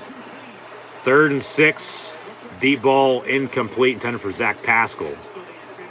4th down, and Tennessee's going to get it back, and the next score is going to win the game. Next score will win. That's a good no call on a pass interference. Of course, the Colts want a PI. They're not going to get it. That's a good no call. Didn't I say both, of course, Pittsburgh and Cleveland, along with Tennessee and Indy, arguably on paper, 2 best games? 1 o'clock. Well, here we are. Steelers, Browns came down to the final few seconds. Pittsburgh wins it by 5, 15-10. And then, hell, Tennessee and Indy's in overtime right now, and we're getting bonus coverage of it. We got a bonus coverage game on Fox. We got 2 bonus coverage games now on CBS. And it's been a good week in the NFL. It's been a good week in football in general. Even though Penn State lost last night, Steelers won today, so it makes up for it a little bit. But both teams have 3 losses apiece. Penn State's at 5-3. Pittsburgh's at 4-3. Last year, hell, there was really no in between. Penn State started 0-5, and the Steelers started 11-0. But there's more balance this year. Of course, Penn State started 5-0, 3-game losing streak. Well, the Steelers started 1-0, 3-game losing streak, but they've since won 3 straight. So I guess that's a good sign for Penn State over the next couple weeks with Maryland, Michigan, and Rutgers before closing out at Michigan State. But I'll digress with college football. We'll discuss more Penn State football next weekend, so stay tuned. And thank you if you did tune in last night. Thank you for listening to Penn State Ohio State live watch long reactions.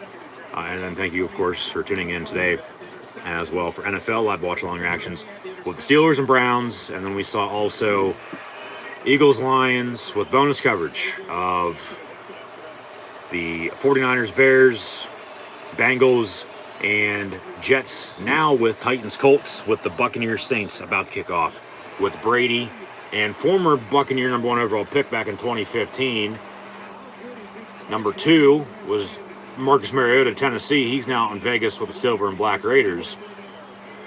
Saints going to kick off, but Jameis Winston, of course, replacing Drew Brees, getting a start against his former team, and Tom Brady and the Buccaneers as they're back deep to receive. Brady and the Bucs last Sunday defeated the Bears. New Orleans, of course, went to Seattle in the rain and won last Monday night. 3rd down for the Titans, and the pass is going to be caught, but he's short of the line to gain, so neither offense can move the ball and take not even a minute off the clock before having a punt. Next score going to win this game. Whether that's a touchdown, a field goal, a defensive score, special teams on a return of some sorts, next score going to win this game.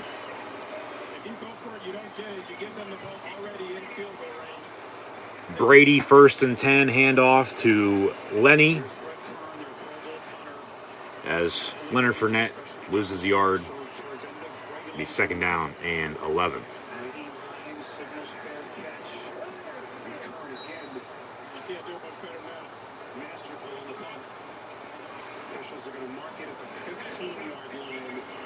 First down and 10 after the punt for the Colts. Both teams, of course, 2 timeouts here. All reviews from up above. Next score going to win this game, with both teams, of course, having already touched it on offense 1 time apiece. Brady passed to the 32. Be 3rd down about 3, as that went to number 18, Tyler Johnson.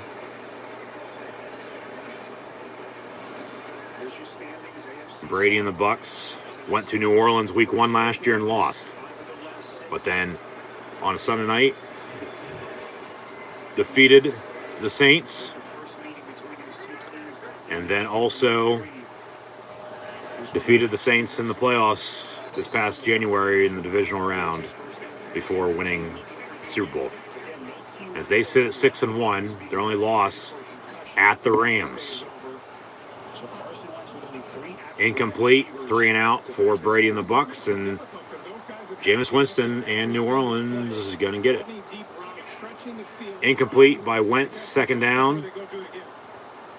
They're up 14-0, Indy was. Then it was 14 apiece, 24 apiece. Now we're tied at 31 in overtime with Tennessee and Indy in the AFC South. This is the third bonus coverage game of the afternoon, second on CBS. Pass complete to Michael Pittman, and about 8.5, maybe 9 yards on the reception for him. Third and short, excuse me. 7-11, even though Sheets is better to play in this overtime. Just hope to God this game does not end in overtime with a tie. He's really become the number one receiver for this team. Physical, aggressive receiver, goes up and high points the ball like you saw. The next score will win the game. Colts at 3-4 arguably should have a few more wins. They should have beat Baltimore on Monday night a few weeks back. Same night Gruden got let go. Tennessee the past 2 weeks, as Wentz fakes to give on 3rd and 2, going to tuck it and run. He gets the first down at the 28. The Titans defeated the Bills at home a couple weeks back on Monday Night Football, and then also defeated the Chiefs last Sunday afternoon as well. So defeating the two AFC Championship teams out of the AFC in back-to-back weeks, that has to speak for something for Tennessee. And then they're in a tight one in overtime here, tied at 31 against the Colts. And really, it's going to come down to these two teams to win the AFC South. The other, we'll see, of course, how the rest of the AFC shakes out, if they also make the playoffs or not. But these two teams are your best two in the division. Of course, with Tennessee in the lead right now. But then, and even if the Titans lose, they'll still be in first place. But Wentz intercepted at the 45. And a return to the 30. And now Tennessee's in field goal range. Field goal by Bullock will win it. Hell, the Titans have went on the road earlier this year in overtime, defeated the Seahawks on a game-winning kick. As that was bonus coverage for a 4:25 game before, I think that was week 2, week 3 maybe. And got over like 10 minutes before Sunday Night Football began. It did run late, past 8 o'clock. Here on the East Coast, at least it did. No, but these two teams are good. It's a good game, of course, as it's been. But now the Colts going to have to go back out on defense, and still the next score is going to win this game. Tennessee can really just set up shop for a field goal if they want to, and kick it. You can also run Derrick Henry. I remember Tennessee at Baltimore last year. First play of overtime, they handed off to the King, and he walked into the end zone from like 25 yards out for a touchdown, and they won. They do give it to him, and going to have a block in the back. It'll still be first down, as they'll replay first down following the flag. So 31-31, 1st and 20 now. But last week, for the most part in the NFL, all blowouts. I mean, there are a few close games, but nothing major. Today's making up for it. A lot of, in the end, with some low-scoring affairs, a lot of close matchups late. Hell, a couple bonus coverage games for myself. And, that has to speak for something. Like, they're not going to show bonus coverage if it's not good, like if it's not close. And then, of course, we're going to have a good game here with Tampa and New Orleans. Sunday night and Monday night going to be good. More so Sunday than Monday. I feel the Chiefs are they're a roller coaster. Up and down. Win this game, lose. Win the next, lose again. They'll beat the Giants tomorrow night, I say. 2nd and 20 from the 42. Yep. Yeah, blocking the back, hurting. They're out of field goal range right now. Got to get some yardage. Over the middle, it's complete. A.J. Brown, the Ole Miss Reb, gets inside the 30. It'll be 3rd down and about 6, maybe 7 for Tennessee. And we still got some final stats and scores to recap with the Steelers, of course, defeating the Browns here. But right now, bonus coverage in overtime. Titans, Colts at 31 apiece. Saints trying to get a good drive going here. 3rd down and 6. As Tampa went 3 and out. Bucs and Saints tied at 0. And now New Orleans also going to have to punt. So, all right, back and forth. Next score will win, yeah. Tennessee calls a timeout on 3rd and 7. really, just run it here on 3rd and 7, run Henry hell. Just don't fumble, of course. Don't do anything stupid, no stupid penalties.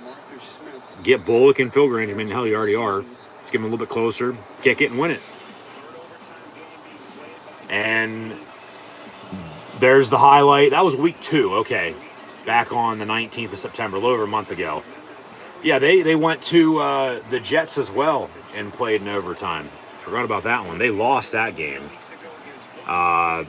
It's like, how do you lose to the Jets but then beat the Bills and Chiefs? But then the Bengals just lost to the Jets a little bit ago too. So, once again, not decided on paper, decided on the field. No games or give-me's anymore. 3rd and 7 from the 30. Hand off Henry. So they're 1-1 on the road in overtime. 3rd time's a charm. Can they win it again at the Colts? They hand off Henry. 4th down. Here comes Randy Bullock for a game-winning field goal in overtime.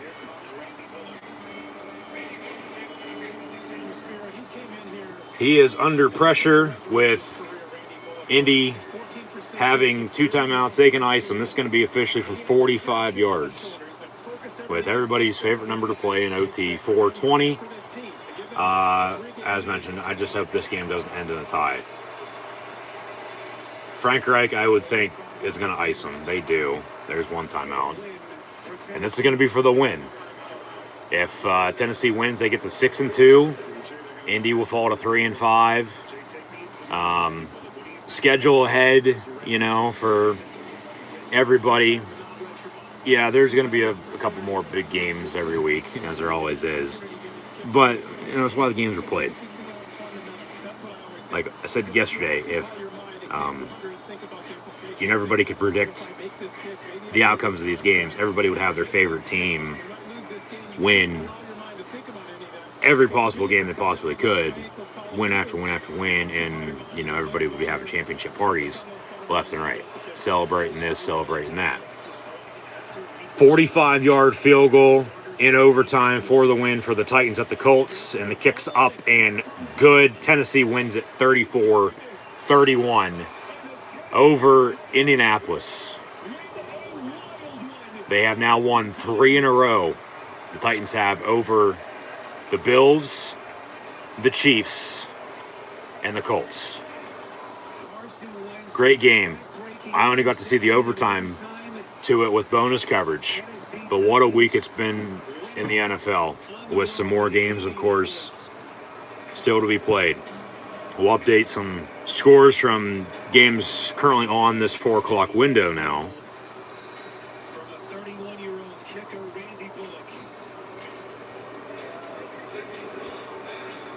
As the Titans just defeated the Colts in overtime.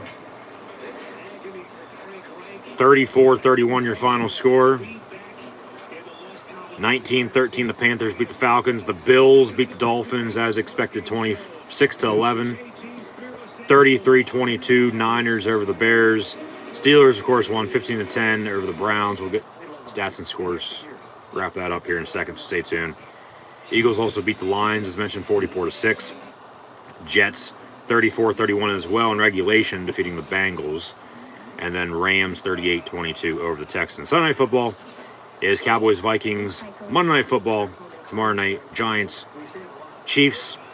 Week 8, though, began on Thursday night with the Packers defeating the Cardinals 24-21. The Patriots and Chargers are tied at 7. Seahawks lead the Jaguars 7-0. And Washington, along with Denver and Tampa Bay and New Orleans, both games tied at 0 apiece in the opening first quarter. So, Steelers win it 15-10 at Cleveland on this Halloween afternoon. Ben Roethlisberger finished 22-34 for 266 passing and a touchdown. Baker Mayfield was 20-31 for 225. Najee Harris, 26 carries, 91 yards rushing and a touchdown, whereas Nick Chubb had 16 carries for 61 yards rushing. D'Ernest Johnson, 4 for 22. It was the Najee Harris 22 show for the Pittsburgh Steelers. Run 22 power up the middle. Run 22. Both teams receiving. Deontay Johnson led Pittsburgh, 6 catches, 98 yards. Whereas Jarvis Landry led Cleveland 5 catches, 65 yards receiving. So DJ 6 for 98, Claypool 4 for 45, Fryermuth 4 for 44 on the score. Zach Gentry 3 for 39, Harris 3 catches for 29 yards out of the backfield as well. As mentioned, he had over 100 all-purpose yards in the Steelers 15-10 win at Cleveland. Jarvis Landry 5 for 65, David Njoku 3 for 39, Harrison Bryant 2 for 33, Rashad Higgins 2 for 27, Hooper 4 for 26, and Felton had a catch for 14 yards as well. But the final score in the end, as the Steelers advance to a 4-3 record, Cleveland falls to 4-4. Pittsburgh wins it by 5, 15-10 from Baker Mayfield's home, as we're at home with Mayfield on this Halloween. From the Dog Pound, the Steelers receive anything they want from his yard sales. Pittsburgh also receives all the nachos and cheese you can imagine with the win as well. And now we got a post game on CBS with, of course, as mentioned, still on, and really the only game on both networks. America's Game of the Week on Fox, Tampa Bay and New Orleans tied at 0. So, that'll do it for myself, your host, Encyclopedia Sports, Cool Hand Luke 96, live right here on YouTube. Steelers win it 15-10 over the Browns. They finally found a running game. Thank you. Defense played well, made stop after stop, held it down, brought the steel curtain down as well late. Roethlisberger, okay, he got sacked twice. Mayfield got sacked 4 times. Defenses, played well. Ben was Ben, though. He got the ball to his playmakers, made plays. Of course, late was the only explosive play to seal it the whole entire game by either team on that slant to Deontay Johnson that got inside Brown territory. And then they were able to run the clock out from there with Cleveland, stop the clock. They ran 22. Najee Harris, rookie out of Alabama. Rookie out of Penn State, number 88, Pat Fryermuth, got a big touchdown. The defense played, extremely well. As mentioned, got a fumble recovery, gave it back, but made another stop anyway. They were aggressive. They were, they went for it on the fake field goal, and Boswell got injured, got a concussion, and then, they go for 2 a few times. They got the 1, but penalties killed them. But they, in the end, still won. So a win is all that matters. Here's a post-game interview from a little while ago with Ben Roethlisberger. Good defense. Roethlisberger's 50th career win versus Ohio NFL teams. Of course, just the Browns and Bengals. For the former Ohio native himself, who played at Miami, Ohio. But, it was a good game. It was.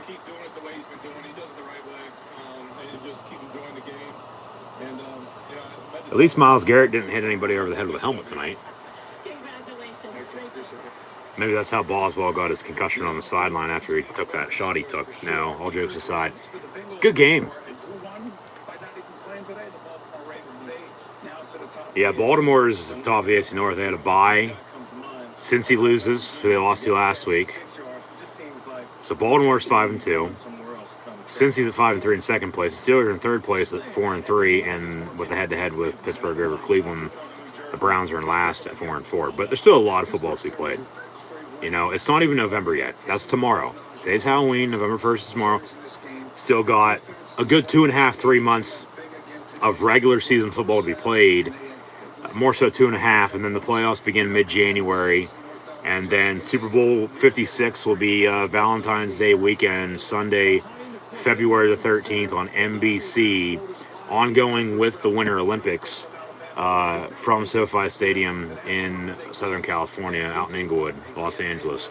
So a lot of football will be played from now until then, of course. One thing at a time, standard to standard, play Pittsburgh Steelers football. They finally did today. Able to run the football, steel curtain defense. Pittsburgh with a 5-point road win at Cleveland, 15-10. Your final score once again. Just they started 1-0, lost 3 straight. They've now won 3 in a row. Pittsburgh at 4-3, defeating the Cleveland Browns once again, 15-10. Here on this Halloween, happy Halloween. Pittsburgh will host the Chicago Bears next Monday night. I'll have live watch-along reactions live right here on YouTube then, so be sure to tune in. And thank you for tuning in this weekend for college football in the NFL with Penn State, Ohio State, as one Ohio team beat, of course, my favorite college team from Pennsylvania here. But my favorite NFL team, the Pittsburgh Steelers, also from PA, went to Ohio and also picked the win. So they split 1-1. It is what it is. But in the end, today, Pittsburgh with a 5-point, 15-10 win. So, just, as always, I want to say thank you for tuning in and listening. Thanks for tuning in yesterday, last night, Penn State, Ohio State. Thanks for tuning in today. Steelers, Browns, along with Eagles, Lions, with some bonus coverage action of 49ers, Bears, with the Bengals and Jets, and then the overtime game winner for the Titans is defeating the Colts 34-31. Once again with Buccaneers, Saints currently on NASCAR race with about 100 laps to go, with one final race left in the season next week. World Series Game 5 tonight, Braves can clinch. So also basketball and hockey season. Fall's best time of the year. Basically everything is on, but it's still football season. And to close out October, Penn State sits at 5-3. The Steelers now sit at 4-3. So they both have 3 losses. The Steelers, after the 3-game losing streak, have won 3 in a row. Penn State's on 3-game skid right now. Maybe they win 3 in a row as well. I don't know. We'll see. Only time's going to tell. But, I'm with the one coach and I'm with the one playing. I watch, I call, live watch-along reactions, live right here on YouTube. And once again, thank you for tuning in and listening. As always, I'm your host, Encyclopedia Sports, Going Luke 96. Be sure, as always, to like, follow, and subscribe as well on social media. Links in the description below. Scroll down, check out Facebook, Twitter, Instagram, and subscribe. Hit that red subscribe button, little notification bell next to it as well, right here on YouTube. And once again, thanks for tuning in this weekend for college football in the NFL. Live watch-along reactions. And hopefully you'll tune in next week as well for more college football in the NFL. Live watch-along reactions. It'll be Penn State, Maryland on Saturday. Packers, Chiefs next Sunday. Steelers will welcome the Bears to Heinz Field from the Steel City next Monday night on, are you ready for some football? Monday Night Football. But today on Halloween, the Steelers win it once again by a final score of 15-10 over the Cleveland Browns to continue a 3-game winning streak to advance to 4-3 entering November. And a week from tomorrow, Bears Steelers on Monday Night Football. 15-10 though today. Steelers win it over the Cleveland Browns.